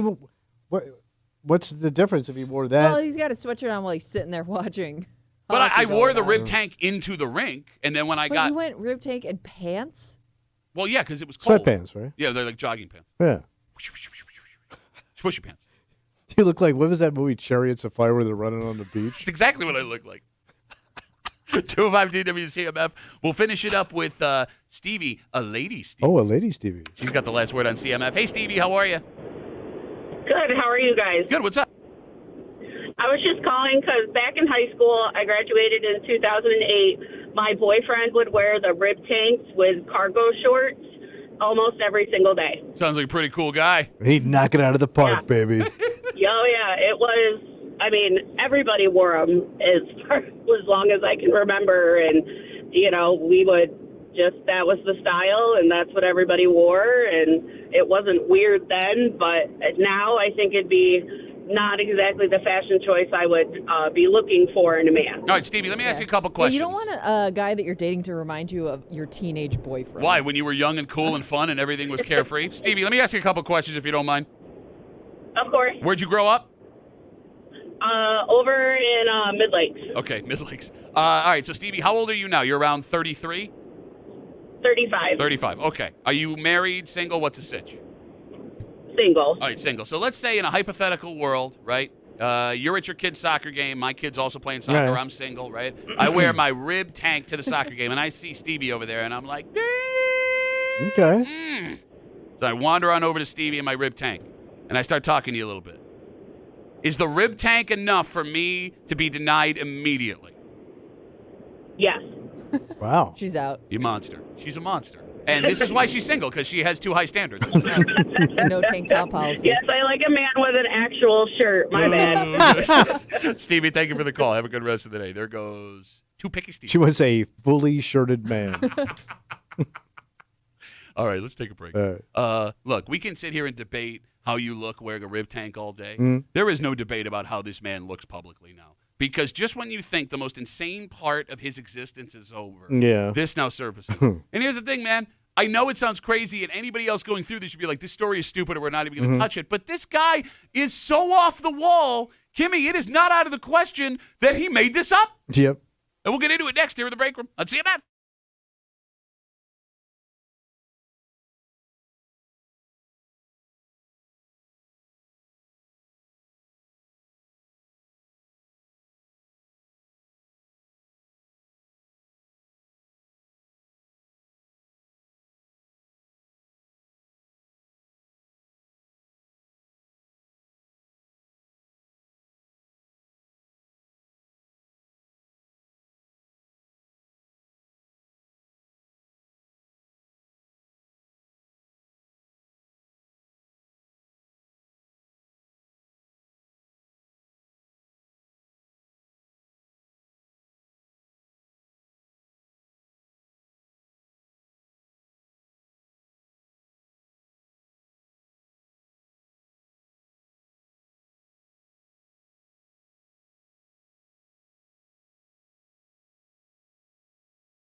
There's no way this is true, right? I don't know. There's no way that this guy would have, for no reason, publicly said this with the reputation he already has if it hadn't happened. But when you look at the evidence that is slowly starting to get rolled out here, it does seem like maybe he just made this whole thing But up. why? Why does he do anything? But this is the strangest. You're hanging out in the break room, Rochester's Classic Rock, 96.5, WCMF. So Aaron Rodgers is now officially a member of the Pittsburgh Steelers. Last week, he was at their mandatory off-season training activities, running around wearing his jersey. And after the first practice, reporters noticed something while he was throwing the ball. Yeah. He was wearing something on his wedding ring finger. Oh. A wedding ring. A band. That's right. He was asked after practice if he got married, and he said yes. I did get married in the last couple of weeks. He said he married a woman named Brittany. And they were like, wow, congratulations. And then we kind of moved on. Yeah. So red flags started showing up when his brother, who was on season 12 of The Bachelor, came out and said he knows nothing about this woman. Yeah. But I don't know if he talks to his family still, right? So apparently he and his brother are on better terms than they were Okay. before. Now, you're right. It's possible. I thought, like they had kind of cut ties based on his brother being on The Bachelor. That's where it all started. It's very possible. Now, if I'm not mistaken, this is also the brother that had NFL training camp tryouts, too. Yeah, he's a good college quarterback. I'm sure he had a couple But he coffee knows with some nothing teams. about this woman. Says he knows nothing about this woman. Okay. Okay, so we got that. Then, a couple days after camp ended, there was Aaron Rodgers was spotted out a couple of places. Yeah. Always by himself. So not with his new wife. Not with his new wife named Brittany Who does that? with an I. Apparently Aaron Rodgers. Yeah. So he is saying that she is private, is not with him for his fame or money, but is going to stay in the shadows. Okay. Some folks have started doing some digging. Yeah. And all of the folks that have investigated say there is absolutely no legal paperwork or actual record of the marriage available. So he didn't go get a license. If they did, nobody can find this marriage license in any place where they think he may have went and got Can you married. hide a marriage license from the state? I don't know. What Did your wife do it? Like, what if you get married what if you got married like in a different country? But usually there's a record of something. Yeah. I don't know. I don't know how this works. Because I had to get the records of my first marriage from Florida. Because I didn't have them anymore. Now, I don't know if you know this. Florida, not a different country. No, but I mean, they had them from 1981. So, Okay. I mean, if you got married, the state you got married in would have a record of it. Okay. The only reason I am Unless he didn't go, he just got married. Like, we're married. okay, but Not that's legally or something. Right. Is that like a legally binding thing, maybe? Okay, but like that thing, the no paperwork, Yeah. combined with the fact that nobody has seen this woman. It's jive. He didn't get married. I could also see him marrying like AI or something. Oh, like like a woman that doesn't actually exist. that would be pretty cool. She's in my subconscious. Yeah. Man. Okay. I want to believe that he's not actually married because it just continues this saga of Aaron Rodgers. Yeah, you can't hide like this. It's But almost there- impossible. But there's no way. Yeah. There is no way. As insane as Aaron Rodgers has been, Yeah. as ego-driven and megalomaniac as this guy is, that he is so nuts that he lied for no reason about getting I mean, he married. could be. I mean, he could have, what is CTE? Yeah. I mean, he could have all that stuff going on in his head. And, Yeah. you know, he's been banged around for 20 years. Who's to say he's not nuts from just the injuries he's had? Okay, maybe. I mean, and he made it up. But this would be a new level. Like, bro, we've Oh, seen yeah. some. I mean, we watched Antonio Brown, who's, by the way, on the run for murder. Yeah. Attempted Well, murder. Yeah. On the No, I run mean, for attempted murder. We've seen some serious mental health Yeah. cases. That guy took his shirt off and ran out of in the middle of an NFL game. Nobody in any of these situations has ever faked a marriage. Yeah, I don't know what the end game would be because he's already got all the attention. Unless, does he have like some side project that like this is like promotion for it? He's like playing, he thinks he's playing 3D chess and just making himself look like a psychopath? Brittany with an I is some app that's coming out soon. Yeah, I mean, it could be, possibly. I don't get it. To your point, what's the end game here? And if he made it up, he chose the same first name as Mahomes' old lady. Ooh. Right? Because she's Brittany Mahomes. Yes. Yeah. Does he think he's married to Brittany Mahomes like some of those weird stalkers think they're married to like We're Ariana driving Grande? by the house. Yeah, Yeah. that's my wife. I throw my underwear over her fence every day. 252 WCMF, 252-9263. No one can find any record of Aaron Rodgers actually getting married after he said he got married his first day of camp in Pittsburgh. His brother knows absolutely nothing about this woman. She has not been seen publicly. He's been seen publicly the last week, just like out by himself, no wife. So apparently she lives in his basement. That would really be the only way she's never been spotted. Like, never been spotted outside. Yeah. And you're going to tell me, like, you're not going to enjoy some of the spoils of being married to an NFL quarterback? You don't want to go out for a nice dinner? You don't want to go shopping? How about you got friends impossible. and family? They all have to keep their mouths shut. Yeah, to be that private. Yeah. And Aaron Rodgers' own family was cut off because they couldn't do that. Yeah. Salt writes us on Instagram, Duffy on WCMF, the easiest way to get us. He writes, quote, "Yeah, I got a girlfriend, but she goes to a different school. You wouldn't know her. Aaron Rodgers, 2025. That's what this feels like, right? Yes. Yeah, she's really hot, man. She does like all of it all the time. You wouldn't even know, man. Okay, so if he made it up, if you are the owner of the Pittsburgh Steelers, let's say we find out next week he made up being married, is that a fireable offense? Oh, I would be so worried. I went all in on this guy. Would you cut him? Can they? Yeah, I mean, they can do whatever they want. But if you have no other option, what do you do? Well, I mean, you already sold tickets based on the fact that he's going to be your quarterback. Well, no, because he only showed up last week, so they probably sold all their tickets before he was going to be their quarterback. I mean, yes, you're right. It would be a worse season, but the leader of your offense and team would also be a guy who may have made up that he got married. I think you stick with him. Okay. Because you already look foolish for hiring him. So you're not going to fix that. That's a good call. And you already got him, and you're not going to win with him or without him. Okay. Right? Because you said, like, they're not in any kind. You might as well just ride the season out, see what you get. Yeah. But then you're just picking up embarrassment. That's all you're doing. But you already embarrassed there. yourself. You're already there. But you can be bad, or you can be bad with Aaron Rodgers as your quarterback. Like, if I'm the owner of the Steelers, I'm looking for the Rooney family. I am looking for any reason to cut bait with this guy. Why they bent over backwards to bring him in? Doesn't make any sense. It blows my effing mind. I mean, they were the gold standard of football. I would argue they were up until they signed Aaron Rodgers. You're right, yeah. Like a week ago. Yeah. All right, so we sit and we wait. Look, wait to meet Brittany. I don't like Aaron Rodgers, but I am hoping, just for his sanity's sake, that this is real and he didn't make this up. She's not an alien. I hope it's fake. I think Kimmy might have hit it too. What? She's either AI or he thinks She he communicated with some being. Yeah. alien one. On another level. Yeah. She's in a consciousness you don't get. I could also see him marrying himself and calling her Brittany, his alter ego. Yeah. Man, how he turns around, comes back with a wig on. Hello, everybody.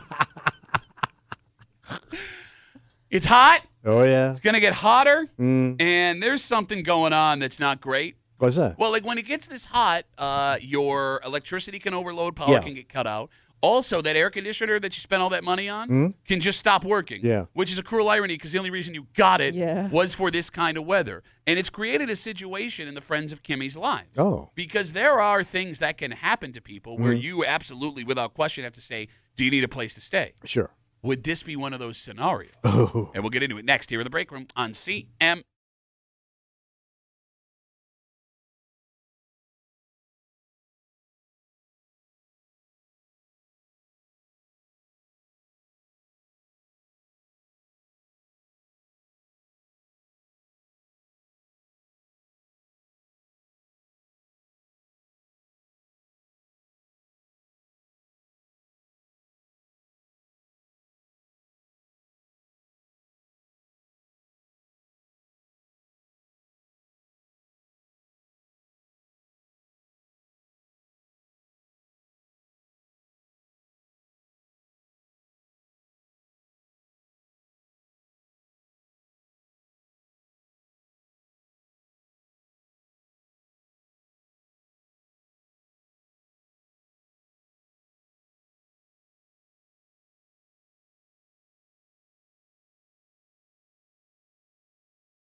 You are your brother's keeper. Yes, you are. And when something goes wrong, you need to step in and help. Yeah. And that includes offering a place to stay when they need it. There are standard issues where everyone can agree, I need to offer these people a place for the night. Mm-hmm.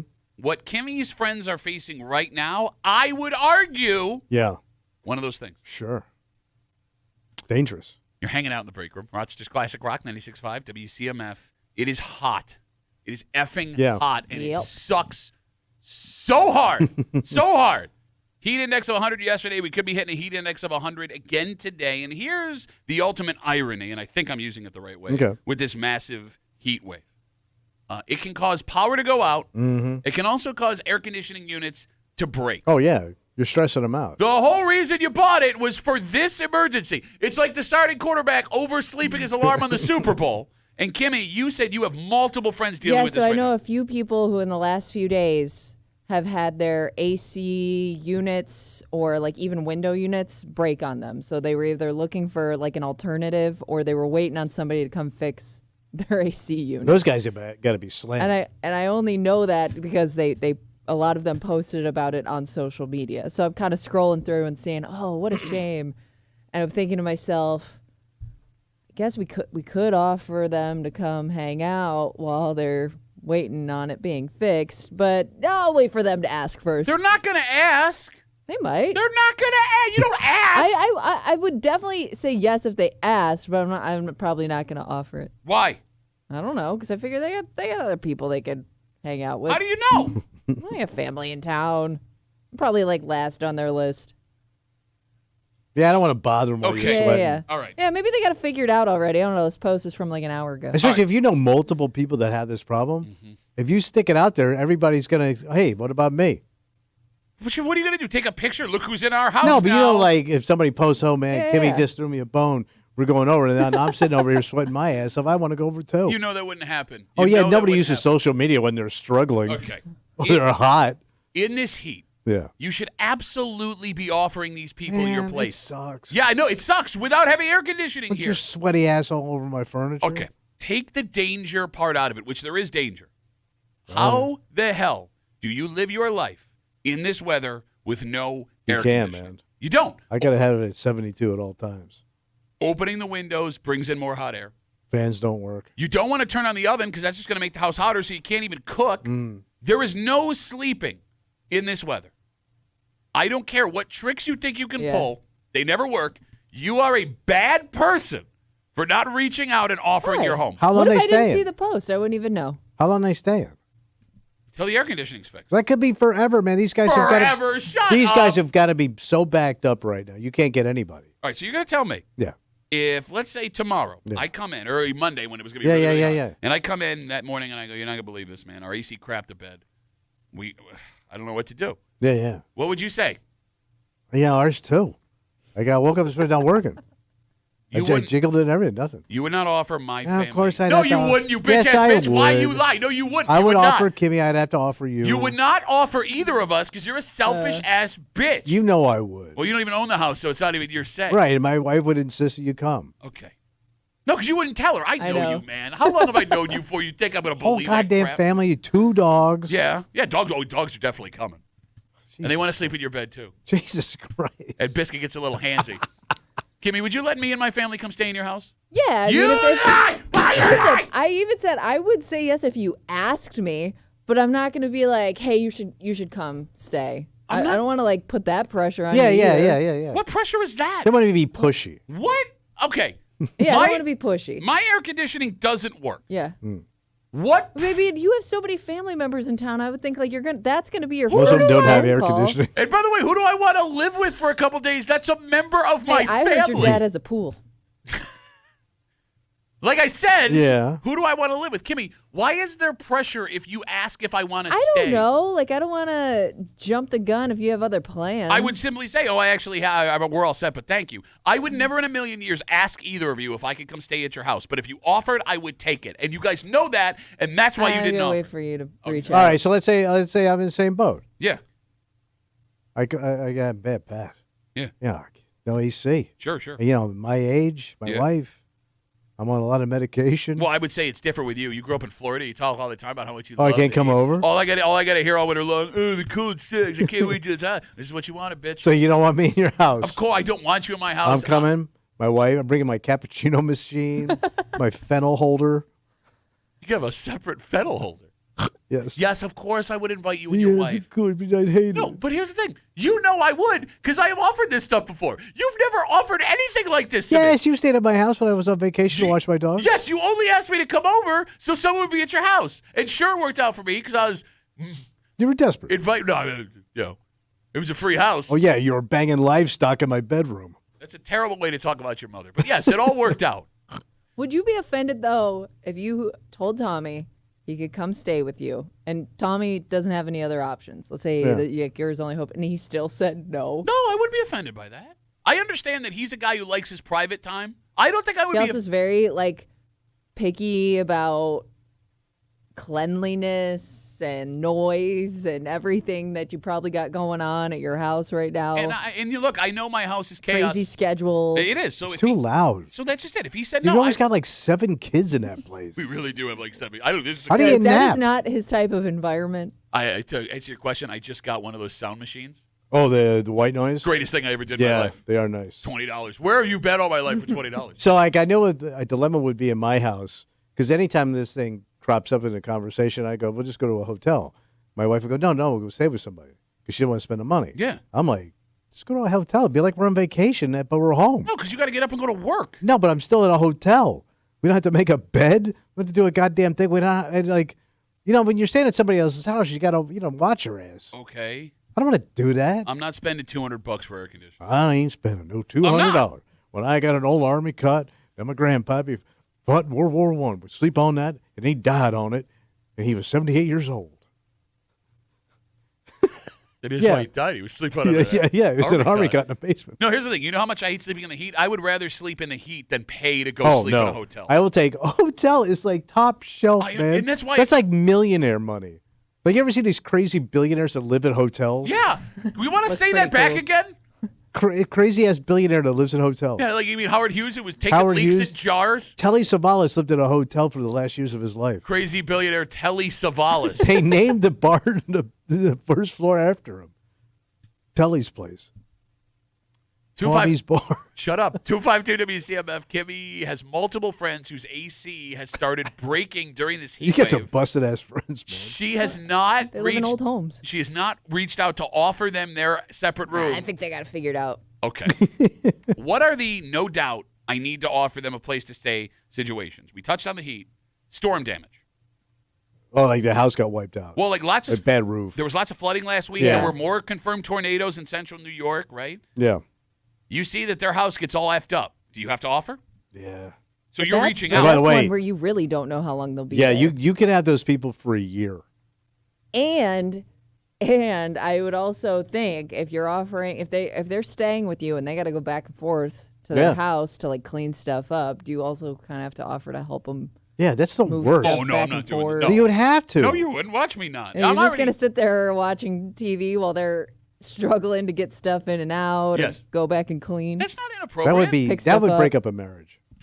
Like having a family live with you for a year could break up a marriage. Okay, again, I love how you go, it could be a year. Then you decide it's a year because you want your argument to be valid. But their house was wiped out. How long do you think that's going to take? I don't know. Not a year. It takes a year. It doesn't take a year. Your brother was back at his house and he had his house like mudslided away. All right, what about something like a major event? Take it. Like a what? All right, so Tommy, you had the PGA Championship around the corner from your house last summer, and it made you miserable. Yes. Right? Jazz Fest is happening downtown. There are plenty of people who live in those condos and apartments. They're dealing with closed roads, parties that go all Yeah. night long, Fairport Canal Days, Cornhill Arts Festival. Think like the major displacing events. Yeah. If a Rochester major event turns their lives upside down, do you offer to let them stay with you for a couple days? Oh, so like they rented their place out? Or No, okay. Could be that. It could also just be I have no way to get in and out. It's Okay. noise all It's- night. Yeah, it's it's gonna just be really miserable. inconvenient. Should you offer them a place No, for a because couple? that's not an issue. It's not an issue? Yeah, that's not. Jesus Christ, man! Well, you got to park down the street. You came in and you whined and cried every day for a week. I don't remember. I'm not getting my sleep. It was long. What'd you Really call them? Long hurts my Island? ears at Ball night. washers. Sorry. Yeah, those guys had an Airbnb, and they were up till like 10 o'clock at night. Man, they had those skanks howling all night at the moon. What? Nothing. I mean, Kimmy, would you offer, let's say you had a friend that lived in Cornhill, and they don't want to have to get in and out of Cornhill all weekend. Would you offer them a place to stay? No. You guys are the biggest. Bro, that's not an issue. This is something you can plan for. I mean, this is something that happens to you every year. You're going to plan for it. By the way, go enjoy the festival. I don't want. They got to work that day. Get a chicken on a stick for dinner. It'd be pretty sweet. Okay, so this one has been popping up a ton the last couple of years in the greater Rochester area, and I think it's the most divisive. When it comes to whether or not you have to offer them a place to stay, your friend or family member sold their house too early. Okay, so this happened to me Weird in in my between. second marriage. And we had the in-laws move in with us. Okay. And it was supposed to be around 5 or 6 months while they got their thing, which was a long time. It was husband, wife, 2 kids, and a dog at my old house in Webster with my ex-wife and I. Sure. And a dog. 14 months later, they walked out the door. Wow. Okay. And we loved them, and it was still too much. I love how you. It was too much. Listen to what a bitch he is. I mean, that's over. That's Oh, a I long sucked. time. I hated it. We love them. They were so nice. David, they may still be listening right now. No, you know, I love them. I'm still tight with my ex brother-in-law. Yeah, he's a good also guy. he's an accountant and my drinking partner. But you know, it was tough. Who's your heart? Yes. Hard for you. You don't talk to Yeah, but anybody. you've always lived weird. What does that mean? You've never had a normal. You've never lived alone. You've never been on your own where you lived in a place by yourself. You're This is kind of true. used to like the everyday being different lifestyle. I'm not saying it's a bad thing. No, It's I mean, just- no. The fact you said I'm not saying it's a bad thing like that means you mean it's a bad thing. No, I mean, I'm so used to like one new person at my house would throw me completely Right. off, and I just feel like you always have people. In You've your house. always lived like this. between you and your wife's family, like you guys always have people in And and out. even how you were raised. Didn't were there like random people sometimes in your house? Yes, staying? my mother would take people in. Yeah. You guys are the hosts for everything. Okay, but see, here's the thing. You had like feral children running around. But you guys are the weird ones. No. My experience is more common. Most people have lived their lives where there has been a, what's the word I'm looking for? Chaos? Cycle. Well, yeah, chaos. Cycle of people coming in and out of their homes. I'm telling you, man, you get to live in your, high tower in Pittsford. Kimmy over here, a dink, double income, no kids, dog at home. I do what I want, so much fun. But I don't even remember growing up. I never remember like having that type of relationship with any family members growing up. Like nobody would just pop in unannounced. Yeah. It's just so weird to me. Like I was always raised, you help people that need Which help. is weird because y'all had nothing. But those are the people that help. I know, but that's like the grapes of wrath. The grapes are high. So I have one buddy that he would come. Sometimes he would stay when he come up, and he's one. And I love this guy, but he does something that pisses me off. He gets too relaxed around the house. What does that mean? Like he's just like Putting his feet up. feet up, laying around, Going to grab using stuff out of your just pantry. like it's his house now. I like when people feel that Yeah, way. why at my would that house, be though. weird? It's just I don't. Don't get too comfortable. So wait a minute. Let's say that I am sitting watching your cut. So I have to sit up straight, watch television, feet on the floor, and if I want to get a glass of water, excuse me, Thomas, can I please get myself a glass of water? No, not like that. But don't grab a blanket and stretch out on the whole Well, then what's goddamn the blanket couch. for? It's for my ass in the wintertime. What are you laying around for? You don't want people to use your blankets. No. I put everything Now I'm away. gonna feel super uncomfortable the next time I go to your house. You're always uncomfortable when you're in my house. I'm a very uptight person. No kidding. Yeah, That but is weird. I can understand being an uptight person, but still wanting people around you to feel comfortable. Well- like maybe you wouldn't do that, but you want other people to feel relaxed when they're around To you. a point. But like, clean the dish.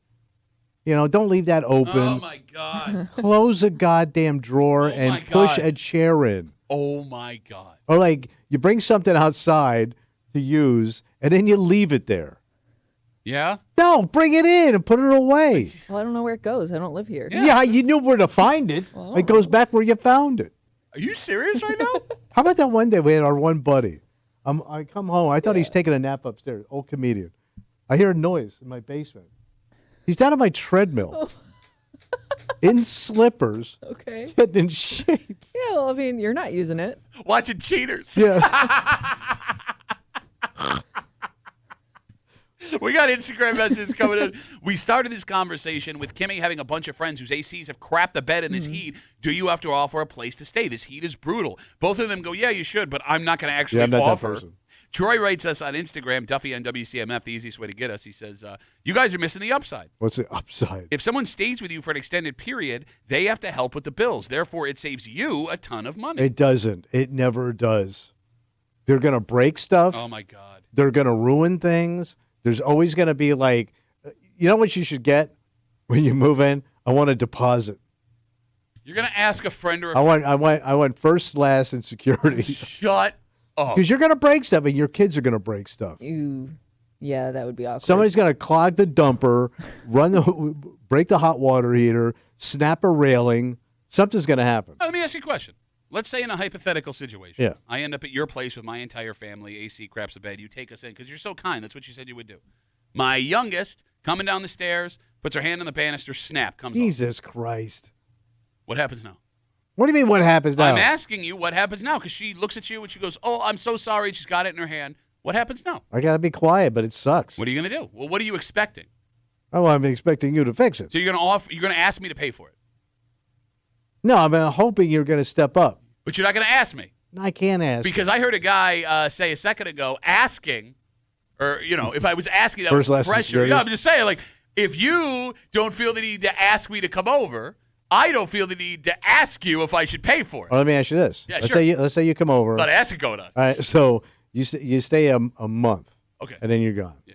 And I noticed something a little later on that y'all caused. What? Oh, you mean like any kind of damage? No. Oh. A particular one, and I know it's y'all. Whatever. How?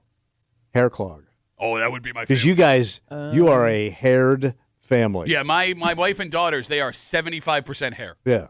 And now I got a clog in the house, and I know it's you. Yeah, that was us. Do I have the right to say, hey, man, I had the plumber come over. I had to snake that thing out. You have the right to do whatever you want. Would you do it? I would bring it up to you. No, you wouldn't. Yeah, I would. Maybe you would with Pat, but not the average person. I would do it on the slide. Like, So, yeah, man, a big backup. Yeah. Pulled that thing out. You wouldn't believe what we found. What'd you find? A gigantic ball of hair. You know how I would get out of this? How do you get out of it? Well, because, Tommy gets very uncomfortable when you talk about certain things. it's true. I mean, that's what happens with black women's hair. Yes. That's the kind of hair it's been confirmed that it is of that nature. Sure. It's just something about But this. I haven't had any other people over. Something about this feels racist. That's all. How's that racist? Look, why are you yelling at me? Oh, I'm just thinking out loud here because, that is what happens when you have hair that is like that. It's not my fault. It's not their fault. No, but I expect you to pay for your black hair.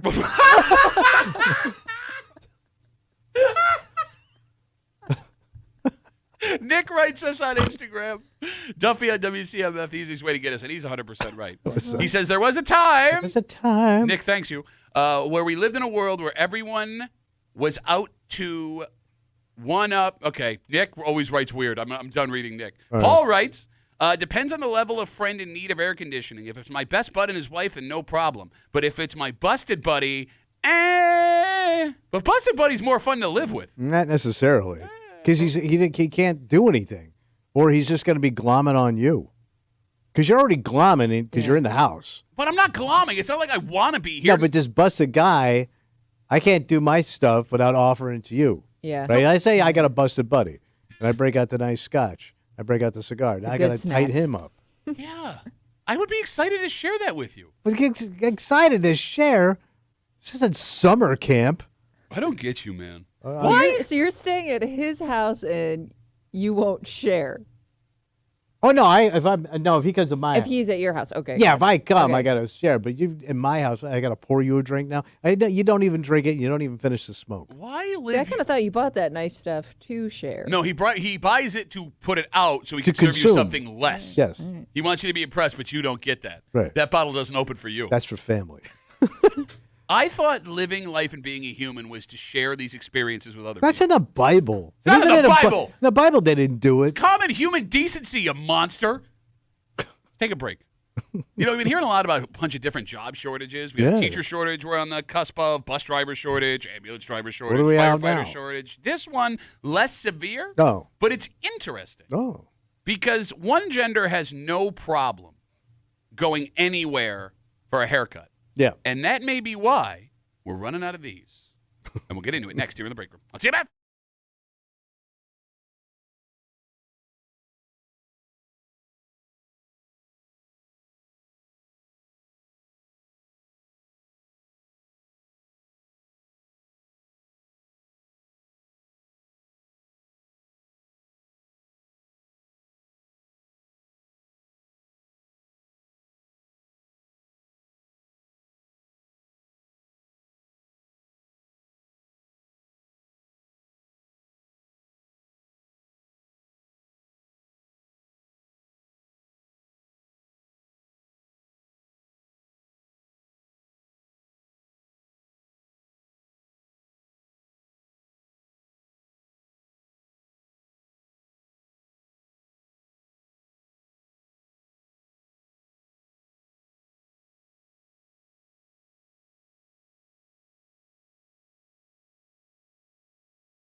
It makes sense we're running out of these in America. Yeah. For a long time, it was almost impossible to find one. And despite a slight renaissance in this field lately, we still have a major shortage. Because the problem, Tommy, What's the problem? at some point, we men decided we didn't need guys to make our heads look good. You're hanging out in the break room, Rochester's Classic Rock 96.5, WCMF. We're about 30 minutes away from everyone's favorite break room game.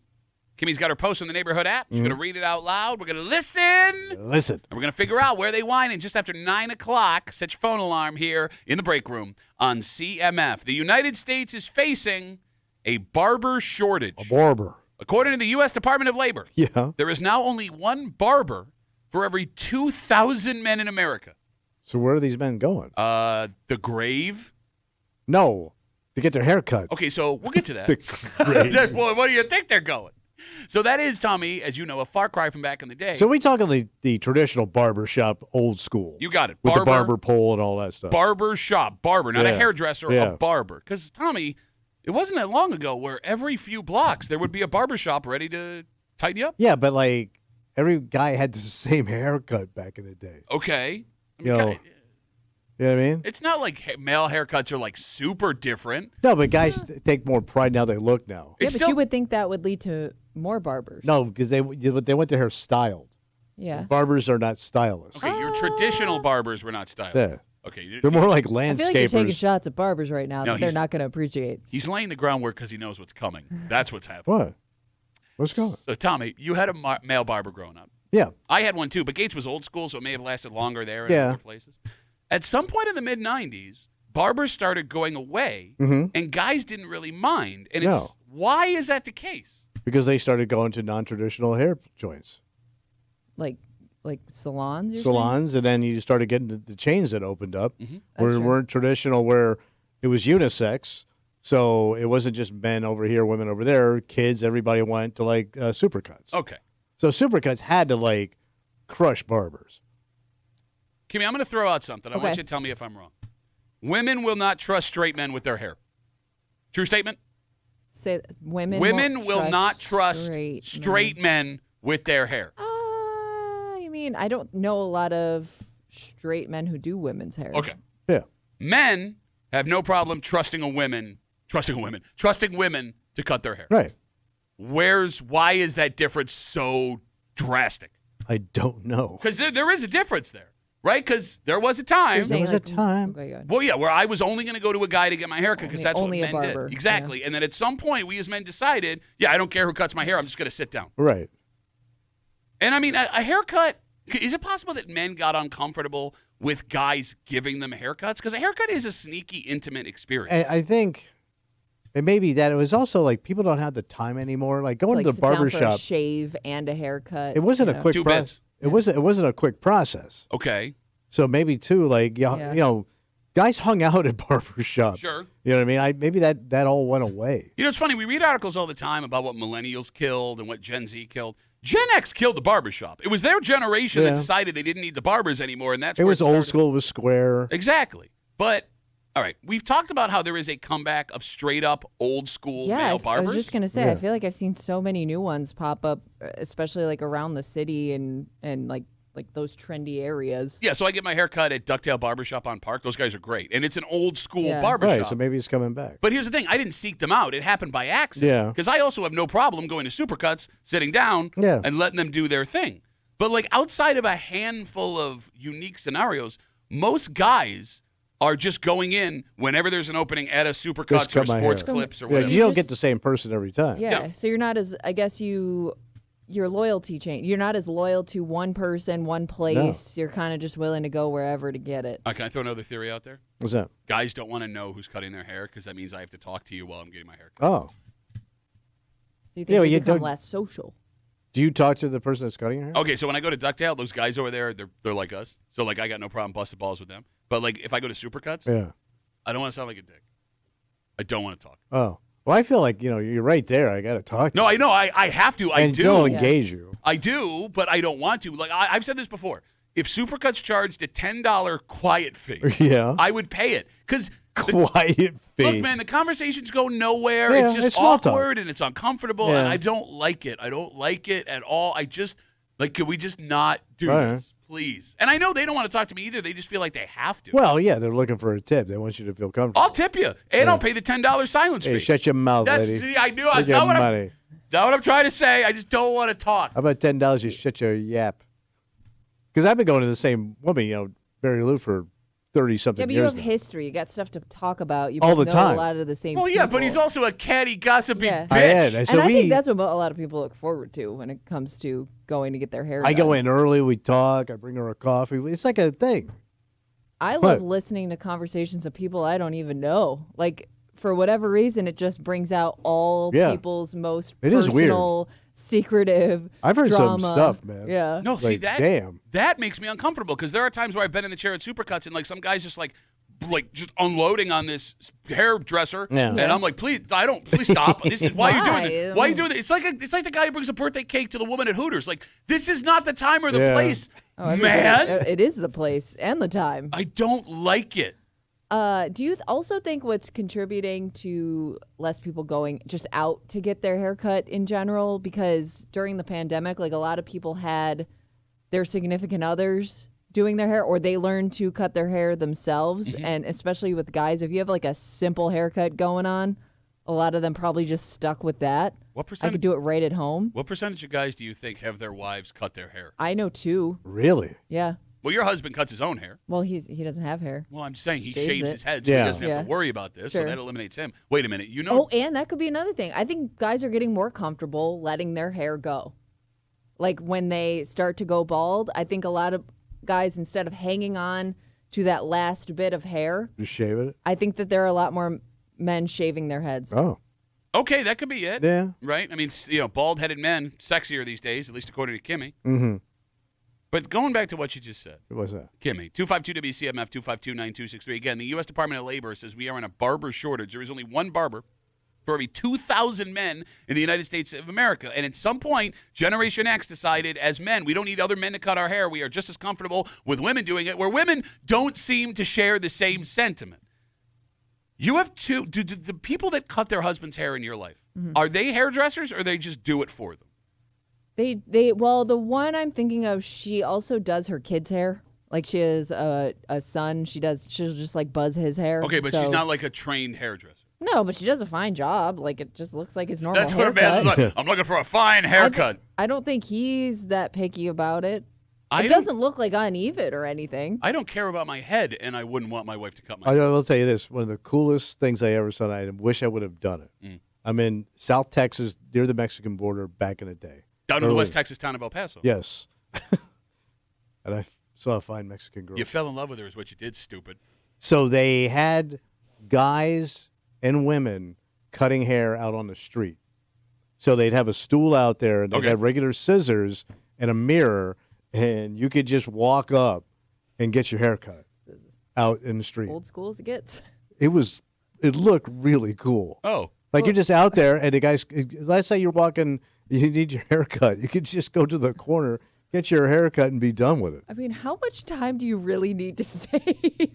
No, I'm like. Well, don't forget, it's a poor area. They can't afford a shingle, so they're just basically street trimmers. But even here, Kimmy, I mean, I think a man's haircut, granted, it's much shorter than yours. It's still a process. I got to go there. I got to wait. I got to sit down. I got to do the whole thing.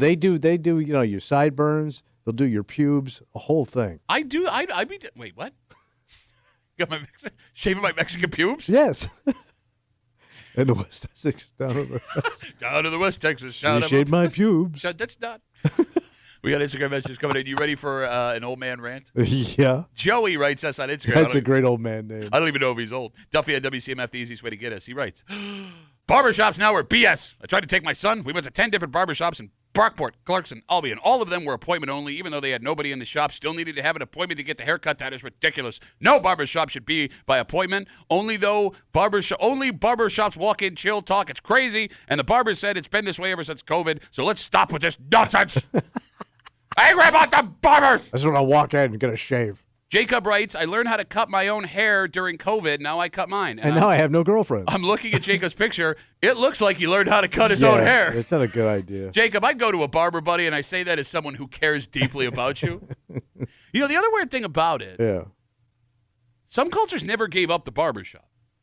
Like black guys, Latino guys still go to the barbershop. And it's like a communal thing, hanging out. And it never went away. It's always been a thing. So, like, that's common. Also, I'm going to ask a question to our Asian listeners. Mm-hmm. So I have a bunch of Asian families that live in neighborhoods around me. It's big in Henrietta where I am. There are 2 barbershops that opened up in my area, Asian barbershops. Never seen one. Neither had I, but I guess I didn't really grow up around a lot of Asian folk. Do Asian folks have barbershops like black folks and Latino folks have barbershops? So do they specialize in Asian guys' haircuts? I haven't gone in because I'm not Asian and I don't know what the rules are. No, I mean, like, is a certain style that how they cut their hair? I only know that they're Asian barbershops because, like, there's always, like, an old Asian guy out front and I can see through the window. But, like, I haven't. You go in there and go, hey, give me the Pete Rose. May you rest in peace. No, like, you remember how, like, you would go into the old school barbershop and it would have, like, 5 pictures on the wall? I can't see the pictures. So I don't know if the pictures are Asian guys or if it's just standard pictures. No, I'm being serious. I know. Because if you walk into a black barbershop, they have the pictures, but it's black guys. Latino barbershop, Latino guys. I don't know if Asian guys have their own barbershops. Oh, okay. I don't know anything about that culture. I don't either. And now that I think about it, I've never been in a Supercuts. I don't think I've ever seen an Asian guy in a Supercuts. Oh. Have you? How do you know that they're Asian barbershops? Because I can see the folks who own it standing outside the barbershop, like waiting for customers. But it could just be a regular barbershop. It's just owned by Asian people. No, maybe they specialize in that kind That's what I'm asking. hairstyle. Okay. Yes. You're asking what the difference is? Yeah, well, no, I'm saying you don't see a black barbershop owned by a white guy named Tad, right? Like the whole plaza, it's Asian-owned businesses. Yeah. It's an Asian plaza. It's an Asian barbershop. To answer your question, I've never been in a Supercuts. Ever. I haven't. That doesn't surprise me at all. No, not one time. No. When you were broke. Yeah, like not even on the road though, where you just No, so there was one comic that cut hair. And every time No, you do not. Yeah. You're not you serious. trusted You're not somebody serious. else. so this dude, he was at a Louisville, Kentucky, where my agent was, and I was in and out of there all the time. So I would pay him to go, and I would go over to his apartment. He'd cut my hair. You trusted a guy who did comedy for a living to cut No, your he was hair. also a hairstylist. Yeah. No, he was a legitimate guy. The best joke he ever pulled off, man. Bro, and he would do my pubes perfect. What? Alicia writes us on Alicia. Instagram. Duffy on WCMF, the easiest way to get us. My husband's grandfather, who was the old school barber, used to cut his hair for his grandsons and sons. My uncle had a talent for cutting his hair as well and did that for me. To this day, my husband cuts his own hair, and it looks sexy as hell after he's done. It's a hell of a turn-on, and then she did. What, crooked sideburns? Crooked sideburns. He was an Italian general. Crooked sideburns. You idiot. But like anybody could have been a barber back in the 50s. There was like 2 haircuts. Jesus Christ, man. Like it was the same guy that shaved your head in the Army. Like how hard was that gig? Well, you bring up the military. We got a lot of military guys writing us. For example, Treese writes us. He says, been in the military for years. My wife learned to cut my hair from a woman on base 10 years ago. She's been doing that ever since. Yeah. She goes, it's cheap and I can get it whatever I want. I hope she doesn't actually charge you money, man. Yes. It'll be $10. Give me the Army cut. And you got to go. Are there a lot of guys that'll go and get their beards like shaped and stuff? Like, because you would think that would be another service guys would be seeking out. I mean, I would think you would get that at the like newer old school barbershops. I've always been afraid because they always offer it at Ducktail. Yeah. And those guys are great. I've always been afraid to do it because I like to freehand my beard. Freehand my beard. That's what it's called. I freehand my beard. Okay. Pair of scissors, mold it up when I. Yeah, they probably do a great job though. No, but I don't want to look like because I already have. You don't want to look too coiffed. Tailored. I already have a long face, and I'm afraid they're going to make it boxy, and I'm going to look like a package ready to be delivered. No, I'm serious. Like if they squared my beard, my face would look 5 feet long. Well, tell them to give you the long one. I'd look like Mac Tonight. Can we just not get that joke at all? Oh God. I mean, look, we're getting a lot of women writing us on Instagram saying all right, Lady Christian, writes us, I cut my husband's hair. We were really poor. We graduated from college. I watched some YouTube videos, started cutting his hair. It's paid off because our son has autism, and I cut his hair because of sensory issues. Okay. That works out perfectly. Right. I understand that. A lot of patience from a lot of husbands because I wonder if you were to sit down and attach these husbands to lie detector tests and ask them, do you like the haircut your wife gives you? What it would say. Oh, you'd get the unvarnished truth, which would be hell no. Well, because like if she starts cutting your hair, you can't tell her to stop. Right. Like you're stuck forever once she does it. Right. And you can't have a like if you one thing go to the barbershop, guy talk, right? Can't have guy talk But with that's your not wife. what Pat wants, according to Pat. He doesn't want talking. No, he likes that place. I like Ducktail. I don't because they're like because you could bust balls and have a Well, conversation. yeah, they're us. They're Yeah, us. so you can't do that with your wife, man. And like Supercuts, yeah, I can't bust balls with the ladies at Supercuts. No, they don't know you. But like, what are you gonna say to your wife while she's sitting there You cutting go your to hair? trends. No, but I can have. Like you could have all that gossip with your wife. I'm sure she would love that. I have very blunt conversations with Mary Lou because we know a lot of the same people. Oh my God! Like the fact that I know Mary Lou is a very nice woman. It's just funny to hear you. When I go to Trends with a C and see Mary Lou. Guy talk. No, what all guys want. Well, I had to sit at a dye station for a while. You're such a bitch. What? Let's take a break. We don't talk baseball much on this show. No. For a reason. Yeah. But there is a new member of the major leagues. Got a promotion. Yeah. He's very excited about it. And this man made a choice. He made a choice. Okay. Because you don't choose your own name. We talked about this the other day. Yeah. But you do choose which version of your name you go with. Okay. Or a nickname. Why this man in a public job, did you see this yesterday? I didn't see this. Is choosing to go by this name. Oh. We'll get into it next here in the break room on CMF.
We talked about names the other day. Yeah. And how New York State passed a law that now allowed teenagers, with the consent of their parents, to change their name if they want. Yes.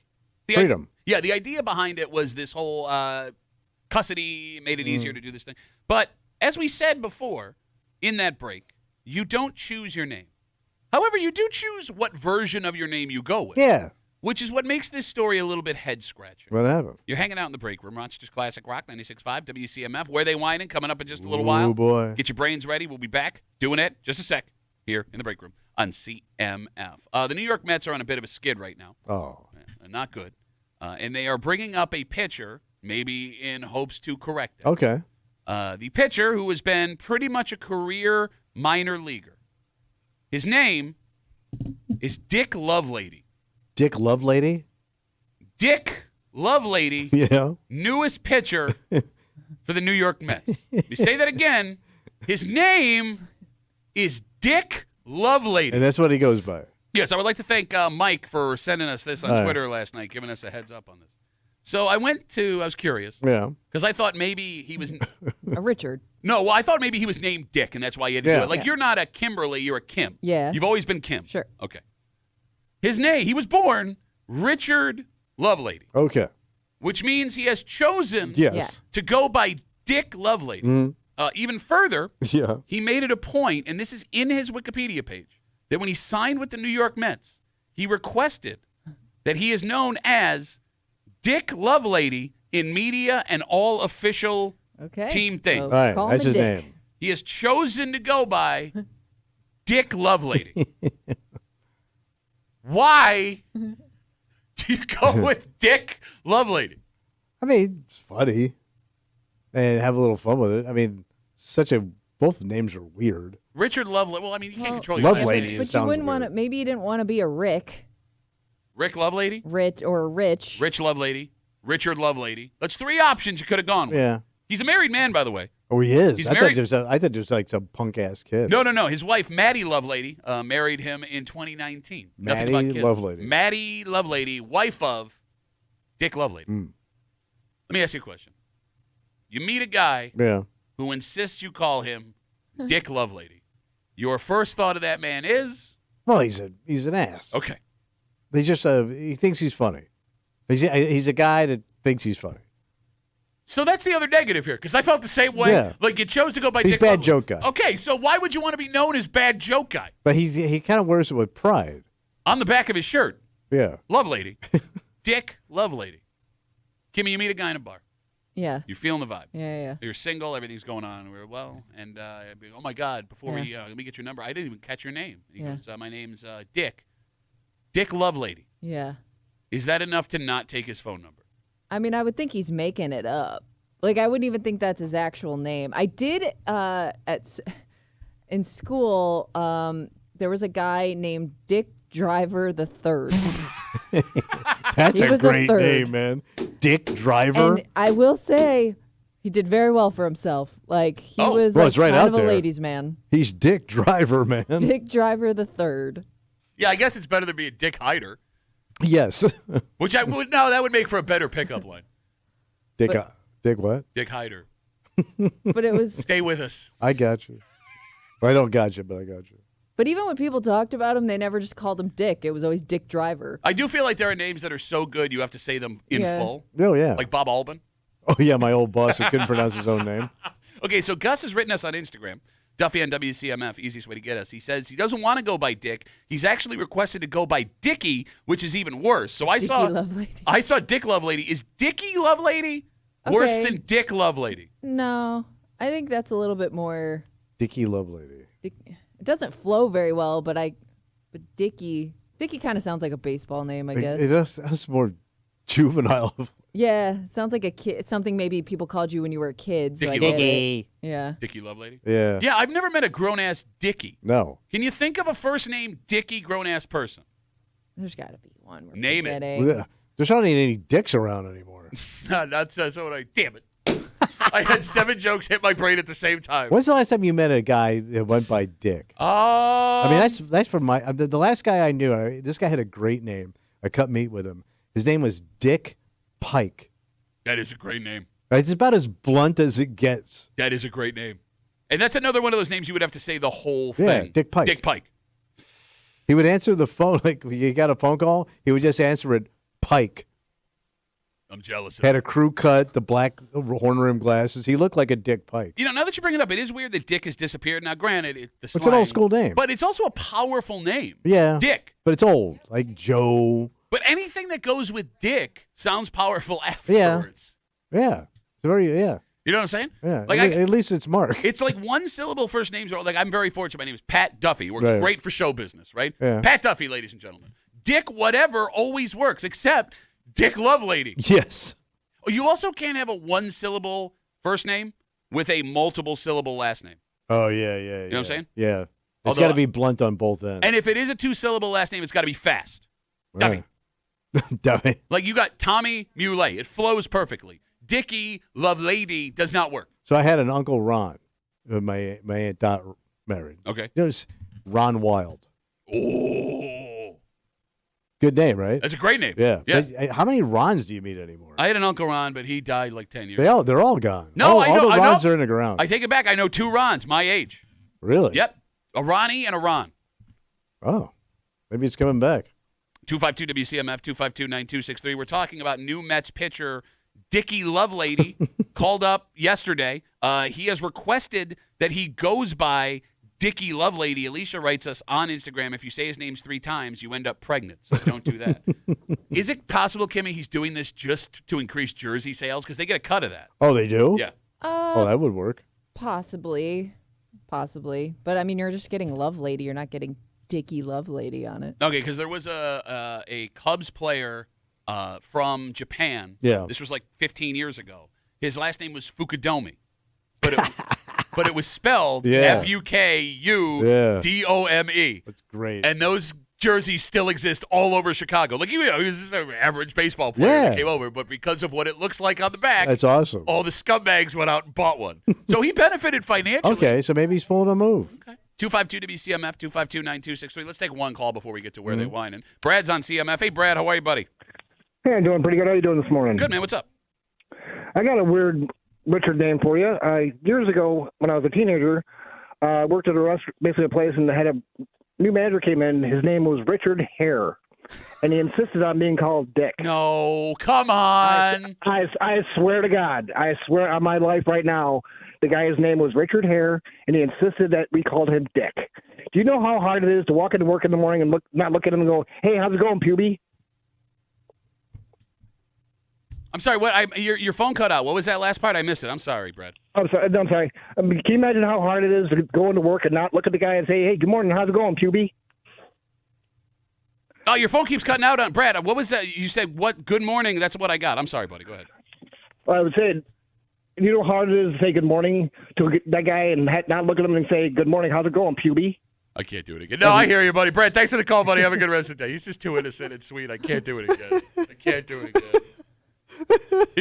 I'll give Brad this. He delivered that punchline with the same enthusiasm Yes, he did. every time. He did. He kept did. coming Yeah. back. Yeah. And I respect him for it. Damn it, I respect him.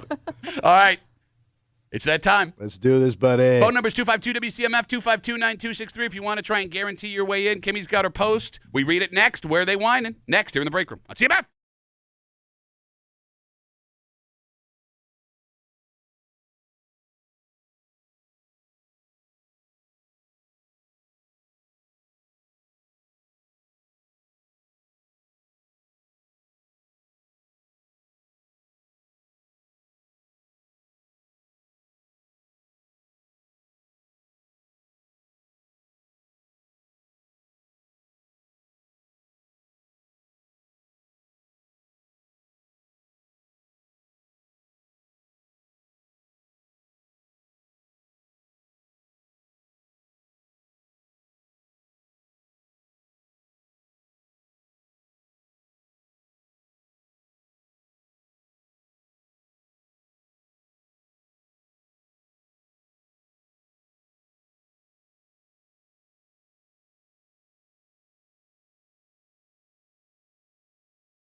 about that time, bitch. Let's do it. Kim, What?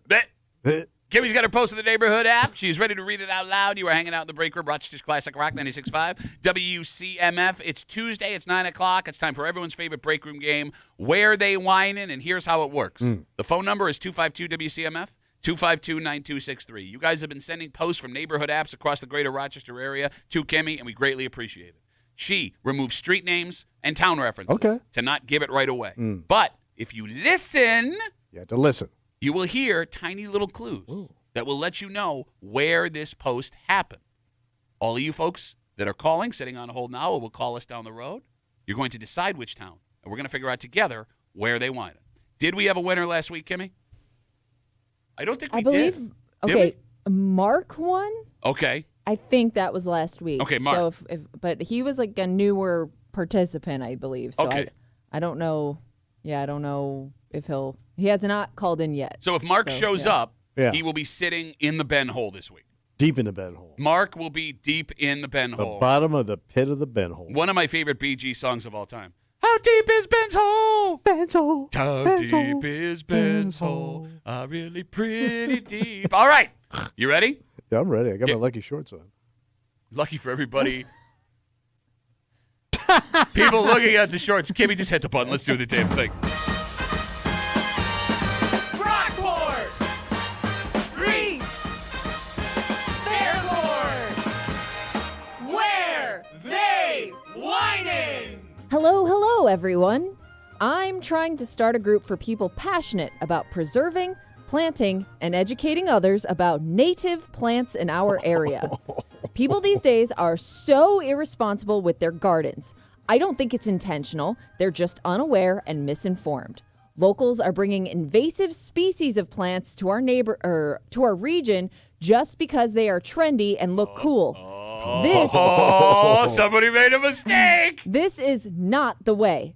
Unfortunately, you're doing more harm than you realize. This is why neighborhood garden groups are so important right now. We must do all we can to protect our community and environment from the ignorant gardeners destroying it. If enough of you are interested, I intend to host a class at blank sometime next week. It will also include poison awareness and information about natural fertilizers that will help increase the population of pollinators in our area. If for whatever reason you cannot attend, I have put together a weekly newsletter neighbors can subscribe to for more information. Save the bugs, save the bees. Peace emoji. But that's about as uptight as it gets. Oh, I disagree with you. I think it's the opposite. You think that's not uptight? Oh, you hear uptight. Totally uptight. The phone number is 252-WCMF, 252-9263. Well, tell me what you hear. This sounds like half the stuff we find in our mailbox. Oh. Yeah. Oh. So you're thinking maybe this is to the east. Oh, this is so east, bro. Really? Yeah. Interesting. Well, you have to narrow it down a little bit further. I'm going to give it to you. I normally don't take this town. This is my town. Really? Totally my town. Come on, man. You're not this dumb. Bro, we have garden groups all over the place. Okay. Every town has garden groups. Not like that. Yes, they do, Tommy. You're not in the garden world, man. I live vicariously through my wife in the garden world, who, by the way, is bringing in non-native plants, which may be a way to get me. Oh, so you're getting busted. Well, no, I'm saying, I got to tell her this. Or can I turn her in? And then she doesn't have to grow stuff anymore? You get busted by the garden cop. So I'm taking my town. Pittsford. It was a terrible mistake, and you should. You say that every week, and I'm right every week. I have won multiple stars. You're not, and I get close almost every. You got 4.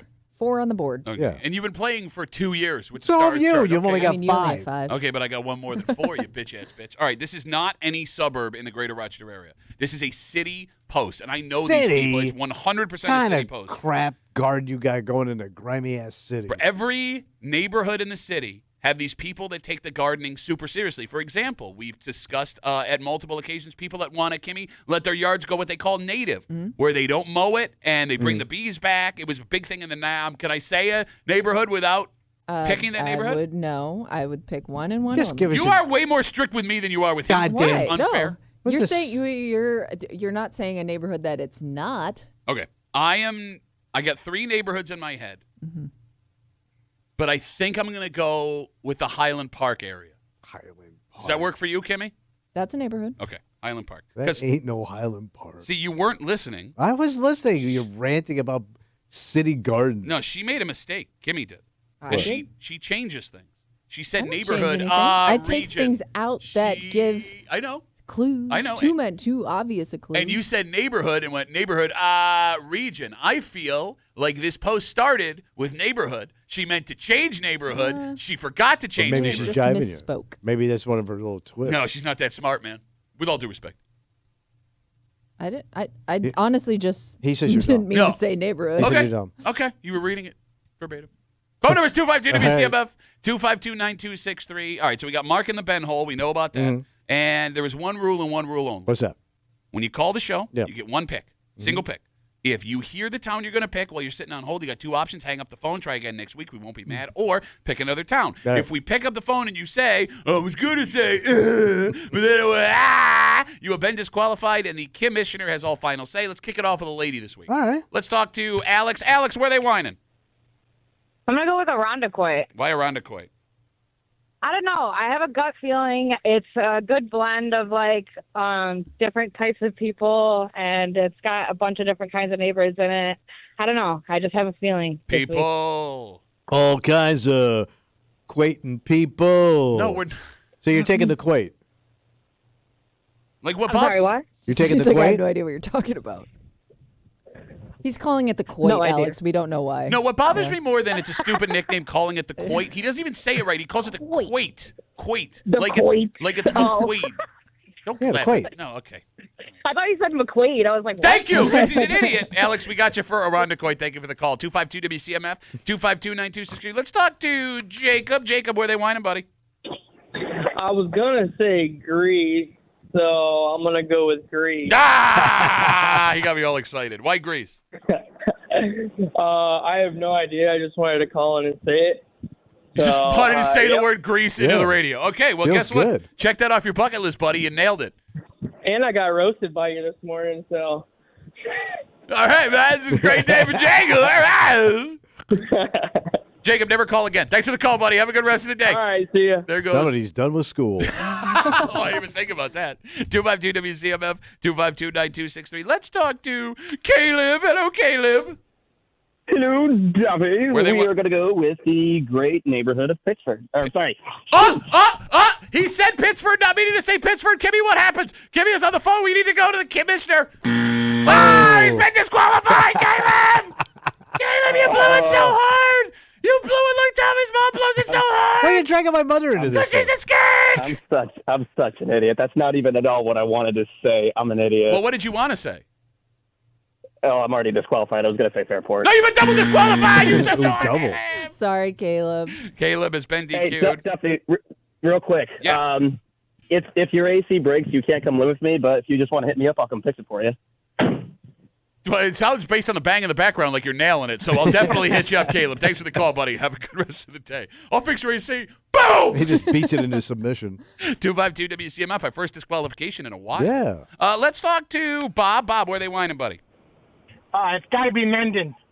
Mendon. Mendon. Yes. Why Mendon? So when you drive by the Mendon High School, they have that giant garden. It's got to be Mendon. Well, it doesn't sound like a high school kid writing this, Bob. Yeah, but, I'm sure other families in the Mendon area have gardens. Okay. I'm going with Mendon. It is the Garden District. I'm going to say this as a compliment. Yeah. You have the most name-to-voice appropriate sound I've ever heard in Oh. my life. He's a Bob. He talks like this. Okay. It's Bob. Maybe he's not going to All tell. right, well, mark me down for Mendon. All right, gotcha. Thank you. But you could have said thank you. Yeah. I said it was a compliment. Yes. 252-WCMF, 252-9263. All right, this is somebody new, I think. I've never heard this name as like a name, period. Let's talk to Congo. Congo, where are they whining, buddy? I think Webster. Why Webster? Well, I know someone that was like that was try to keep things native and whatever. Don't invite new plants or whatever. Okay. And it seems like she didn't have anything to do all day long. Her husband worked, and so she's a home wife or whatever. So it just seems like something that. And by the way, she moved to Webster, so I'm thinking maybe she's got some friends up there or whatever. Maybe they all pulling together to make this garden police thing real or whatever. Garden police. One of them home wives. Got one of them home wives? Well, over there? yeah. You want a garden Garden and wife. You doing a home wife over there, Tommy? Is that what you're doing? Hey, Congo, why do they call you Congo? It's just a nickname. It's not a real name. That's what a nickname would be. All right, Congo, thanks for the call, buddy. Have a good rest of the day. It's what they call a nickname. Yeah, that's what they call Why it. do they call you that? It's not my real name. Why do they call you that? Because that's what they call me, he says. 252 WCMF. Can we keep you here to get a reread for the folks that are just joining us, please? Yes. Thank you. All right. Hello, everyone. I'm trying to start a group for people passionate about preserving, planting, and educating others about native plants in our area. People these days are so irresponsible with their gardens. I don't think it's intentional. They're just unaware and misinformed. Locals are bringing invasive species of plants to our region just because they are trendy and look cool. This is not the way. Unfortunately, you're doing more harm than you realize. This is why neighborhood garden groups are so important right now. We must do all we can to protect our community and environment from the ignorant gardeners destroying it. If enough of you are interested, I intend to host a class at blank sometime this week. It will also include poison awareness and information about natural fertilizers that will help increase the population of pollinators in our area. If for whatever reason you cannot attend, I have put together a weekly newsletter neighbors can subscribe to for more information. Save the bugs, save the bees, peace emoji. They use pollinators like it's a slur. Hey, yeah. Keep your pollinators out of here. Hey, why do they call you pollinator? Yeah. That's what they name it.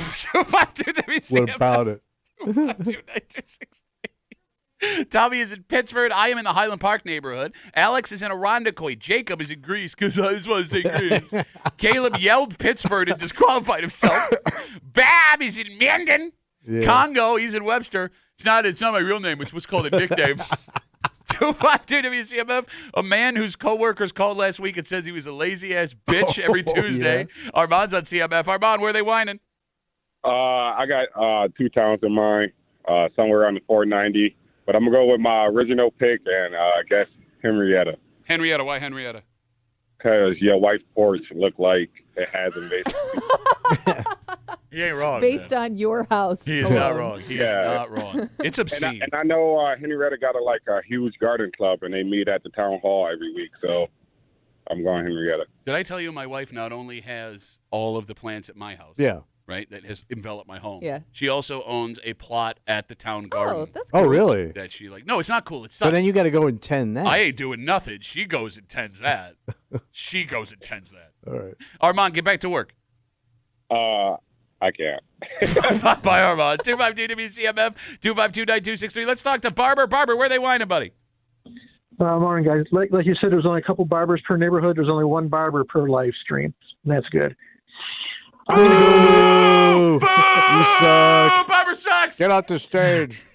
I'm going to go with Park Avenue because you can think about it. There's 100-year-old sunken gardens there, and people have ornamental trees and all that. There's a real wide variety of vegetation in the Park Ave corridor. A wild variety of vegetation. What's the stuff? Sunken gardens. Also, if you gave Tommy a baseball hat and a Gibson SG guitar, he'd look like Angus Young today. You absolutely would look like Angus Young. Will you do the kick across the camera later? I don't think I can do it. Barber, thanks for the call, buddy. The only Barber on the live stream who sucks so hard. Barber. 252 WCMF 252-9263. Let's talk to Phil. Phil, where are they whining, buddy? I'm thinking Victor. Why Victor? Just because it's kind of on the outskirts of Monroe County where it meets actual nature. And I know they didn't say Native American, but they have the Native American things out that way. And just kind of stuck in my head that way. So you have this like a pilgrim situation where people are showing Absolutely. up and they're handing the Pilgrims, maze. that's what I said. All right, hold on. Phil, with all due respect, now granted, there is country out in Victor. There isn't really a town in the greater Rochester area, neighborhoods in the city included, that doesn't have a pretty significant nature presence. But I mean, like, real nature. Real Brighton doesn't, there's some trees, but I'm talking about like actual fields and stuff like that. Oh, yeah, well, you put your city pollinators. Right next to Von Mauer. Phil, thanks for the call, buddy. 252 WCMF. All right, let's rip off a couple real quick. Let's talk to Cody. Cody, where they whining, buddy? I'm going to take Canandaigua. Why Canandaigua? Because Canandaigua is bit of a classier town. Almost everybody in Canandaigua has a garden of some sort. And because of the type of town it is, I think a lot of people are bringing in the foreign plants that maybe fit their appeal. You know what they and are? Some people might They're not like plants that. There's also, from foreign soil. That's right. And there's also giant botanical garden there. Botanical? Botanical? Botanical? Botanical? Botanical? Wasn't he the drummer for Botanical? I don't know. Just John Botanical. It kind of fits the vibe. He's playing at CMAC. Cody, we got you for wherever the hell you said, Canada. Thanks for the call. 252 WCMF. Let's talk to Steve. Steve, where are they whining? I'm going to go with the Parrington Fairport area. You got to pick one. Well, Parrington, it includes, Parrington. Let's do that. Okay, Parrington. And why Parrington? Yeah. Everybody out there has got some land. It's the next, I guess, Pittsford area-ish. Okay. So I'm going to go with that. All right, gotcha. Thanks for trying to pick every town on the east side at the same time. Goodbye. Bye. Goodbye, you guys. Come on. All right, we will wrap it up. Oh. Our winner from last week, coming from us live inside the Ben hole. Ooh. Hello. You didn't have to do that. You did the joke wrong. I did. The only comedy timing you get like that is here in the break room on CMF. Mark, where are they whining, buddy? From deep in the Ben hole, I am going to go with Fairport. Why Fairport? It's kind of upscale. It's got a lot of gardening. That's just one of the only towns left, and that's what you get for being in the Ben hole. Okay, yeah, it is tough. It is tough inside Ben's hole. Can I ask a question? I feel like we have a lot of towns left. You know what I mean? Yeah, there are. Because we didn't bunch, but I don't know. Yeah. Just felt like there was a lot left on the board. I have second guesses, but I'm not going to give them to you. But you're right, Kimmy. There are a few towns left that definitely could fit the bill. I love how smart guys think they sound. Like, I got other guesses, but I'm not He's kidding. not giving anything up. There are other towns with dirt. Mark. Yes, thanks for the call, buddy. Have a good rest of the day. You bet. Live from deep inside Ben's hole. There goes Mark. All right. Mm-hmm. We have a pretty full list here. All right. Tommy is in Pittsford. I'm in the Highland Park neighborhood of the city of Rochester. Alex is in Arundicoid, as you call it. Oh, the quick. Shut up. Jacob is in Greece. Caleb disqualified himself by yelling Pittsford as loud as he could into the phone for some reason. Bab is in Menden, Congo. He's from Webster. You know why they call him that? That's what they called me. Armand is in Henrietta. Barber is on Park Ave with the worst joke of the day. Phil is out in Victor because that's where the country starts. Cody is out in Canandaigua. Steve is in Fairport, Parrington, Penfield, Pittsford, Greece. No, he's in Parrington. And Mark from Ben's Hole in Fairport. Are we ready? Yes. Let's do the damn thing. You're so off. You're not even close to it. I'm telling you, I've never felt better. Kimmy looks disappointed. This ain't anywhere Kimmy near. looks disappointed. Where they He always looks like that. whining. I am a little disappointed. Uh-oh. Because there were some close guesses. Nobody picked. Because this was a city post. Told you, you bitch-ass bitch. You didn't get it. This was in the city, but nobody took where they actually whining. Because they whining in the Southwest. Damn it, that was the other one.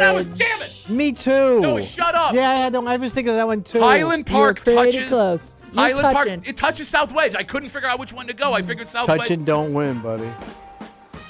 Damn it. Damn it.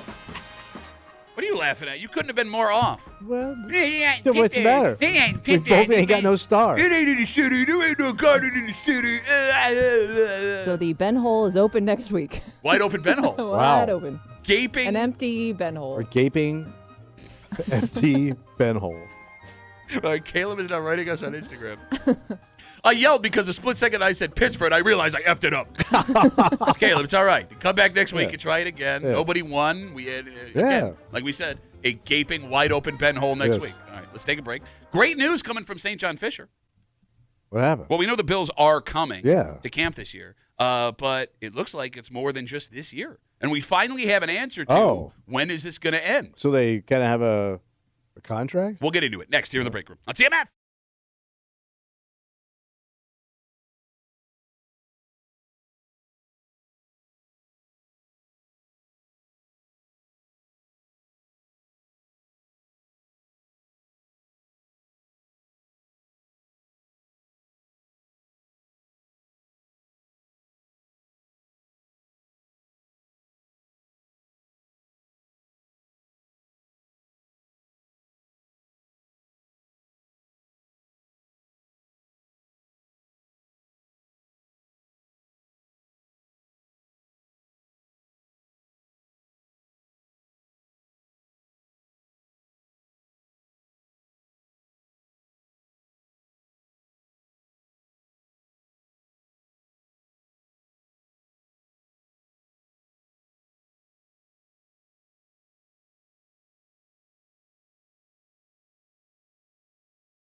This is great news, What man. happened? Well, for the last 5 years, we've been wondering when this ride was going to come to an end. Mhm. And we kind of prepared ourselves for it to come to an end. In Yeah. fact, we reasoned hey, we've had it for this long. It was a fantastic experience. We should be glad that it happened. And when it goes away, not be sad. Yeah. But it ain't going away. Nice. At least according to a story in the Democrat and Chronicle. You're hanging out in the break room, Rochester's Classic Rock, 96.5, WCMF. So we are aware that the Buffalo Bills will be back at St. John Fisher University this summer, and they are bringing Hard Knocks with them. The story in the Democrat and Chronicle says that Hard Knocks is bringing a 40-person crew. Oh, I bet. Damn. Well, 'Cause maybe they- that's what they do everywhere. Yeah, they follow so many guys around. I would think it would take a lot of people to put all this together. Yeah, but think about this. Where do you put them? Can they stay at the school? Do they have- if the players are at the school. Yeah, I mean, but they have a lot of dorms. yeah. How much would that? Could you imagine you bust your ass your whole life? You get to work for HBO, Yeah. and you sleep in an effing dorm room I for a mean, month? I don't know. And those NFL players, they pimp those places out, right? Like Yeah. they put in TVs and air conditioners and all that stuff. These guys ain't got NFL money. No. You're sleeping on a regular mattress with no television. Ooh. That sucks. Yeah, a little Can't even bit. watch your shows that you're producing. But the more interesting detail in the story done by Sal Mayrana in the Democrat and Chronicle yesterday. What's that? Well, the Bills, since COVID, have been going year to year with their contract for St. John Fisher. Yeah. And every year, we kind of assume this will be the last one. Mhm. In fact, when we've talked about it, we've been we've had it for longer than any my other God. place. So Yeah. golden. According to Bills front office members, they are currently in negotiations for a long-term contract with St. John Fisher. Damn, so they University. must love it. Yeah. Okay. So it looks like Long-term. they're going to be here for the long haul, Look at that. which is awesome. It also blows up the theory that with the new stadium will come permanent in Orchard Park training Yeah, camp. because that's what you thought they were going to do. I No, they'd made their You way thought they already, towards because that most. already. I'm sorry. No, go ahead. No, No, go ahead. Go ahead. Older man. Go ahead and speak over your younger female actually- coworker. I actually stop. No, you're interrupted doing him. it again. You're doing it No, again. I actually Don't let him off interrupted the him. hook. I'm interrupting you too. It's the one time. You were saying, I'm sorry. you said that they were. Real nice. No, go ahead. I'm not even talking. I said that I. No, you said that they had the facilities will be built there. No, so they like already. most teams do. They that. already kind of No, but, did, yeah. though. I thought. All right, let me tell you what I actually said.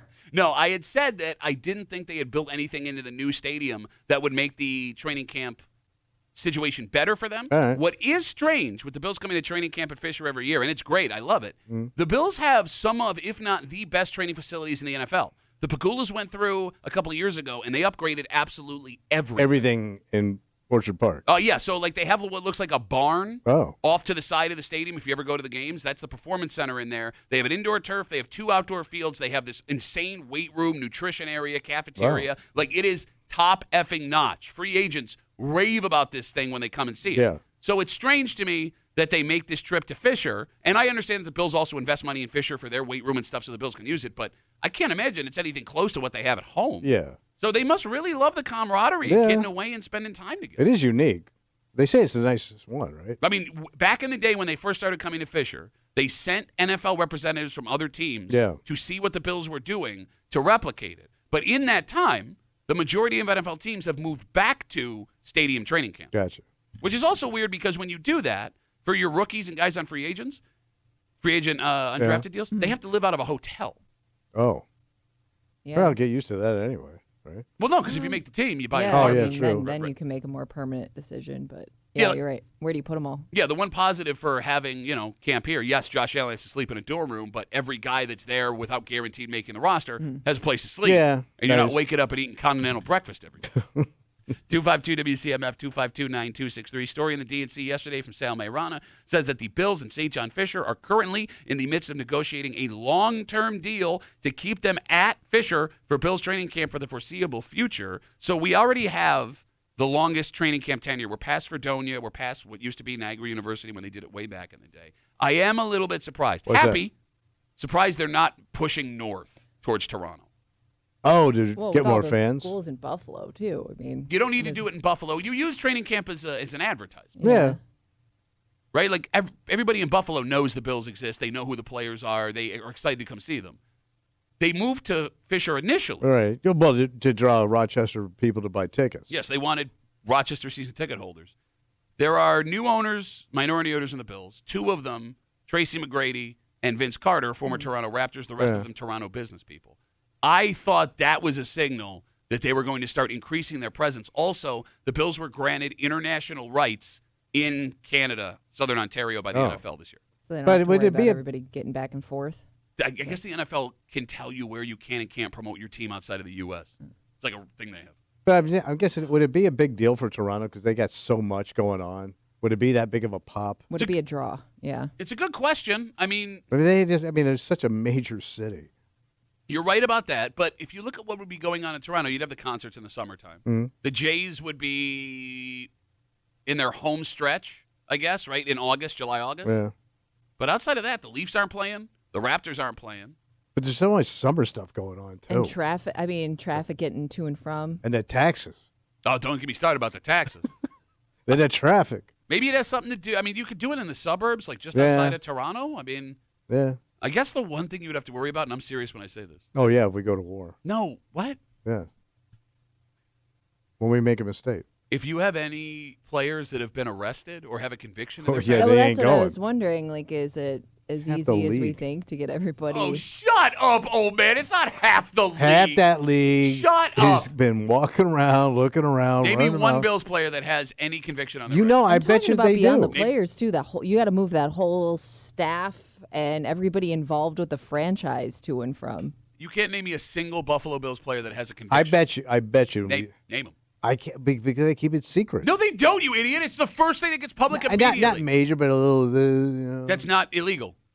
No, but maybe they did in a state where it was illegal. What? Yeah.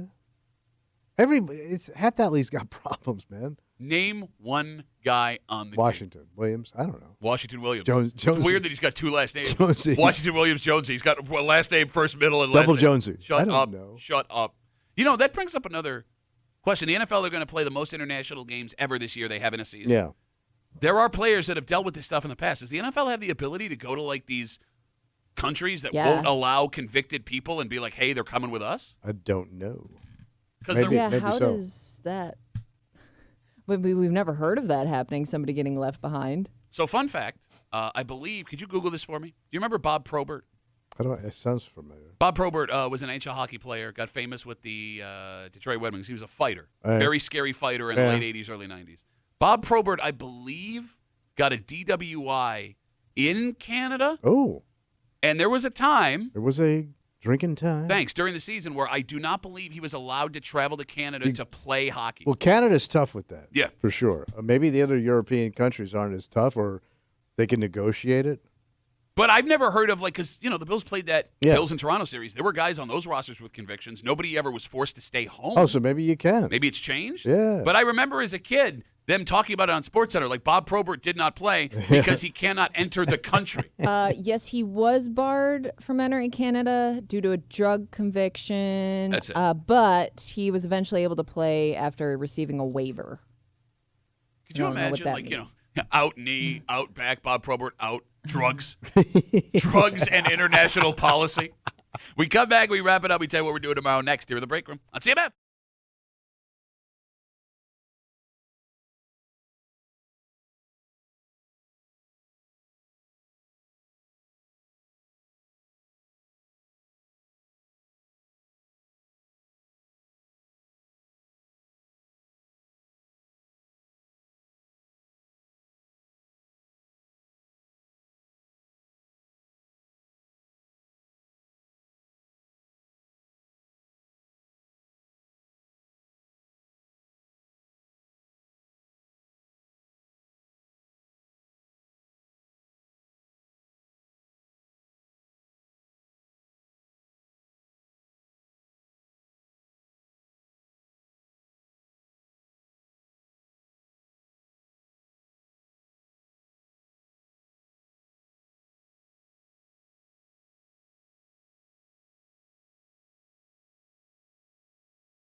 Rapper? Audio Tuesday, Rapper. For a Tuesday break room CMF that makes tomorrow Wednesday. You know what that means? Hate, Pat. Too much hate. Well, there's a man.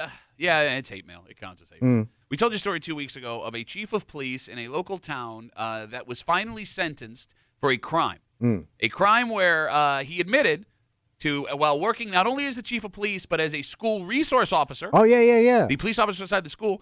He admitted to assigning a different officer while on duty. He's working for the town to go do his job he was supposed to do. Yeah. He didn't work, and then he still collected money from the school. He was essentially stealing from the school. Yeah. Thousands of dollars. Right. He got no jail time for that. All right. And we'll recap the entire story tomorrow when we had a discussion about being held to a higher standard. Yes. Chief of police steals from school district, doesn't get jail time. It turns out that one man agreed with your take. Oh, okay. That, you shouldn't hold people to a higher standard based on their job.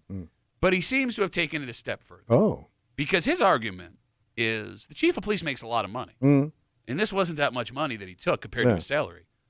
So it's not even that big a deal. Oh. He didn't need it. It's chump change. That's what he says. Chump change. He didn't need it, so him stealing it is not that big a deal. Okay. We will read you the letter and get into that and a whole bunch more tomorrow here in the break room on CMF. For Kimmy? Yep. Who said neighborhood when she meant to say area, Ooh. and that gave it away, man. And nobody Still won. didn't get it, though. Well, I was what? Nobody won. I was literally yards I away. really gave it away there, didn't I? You know. For time you late. Yeah.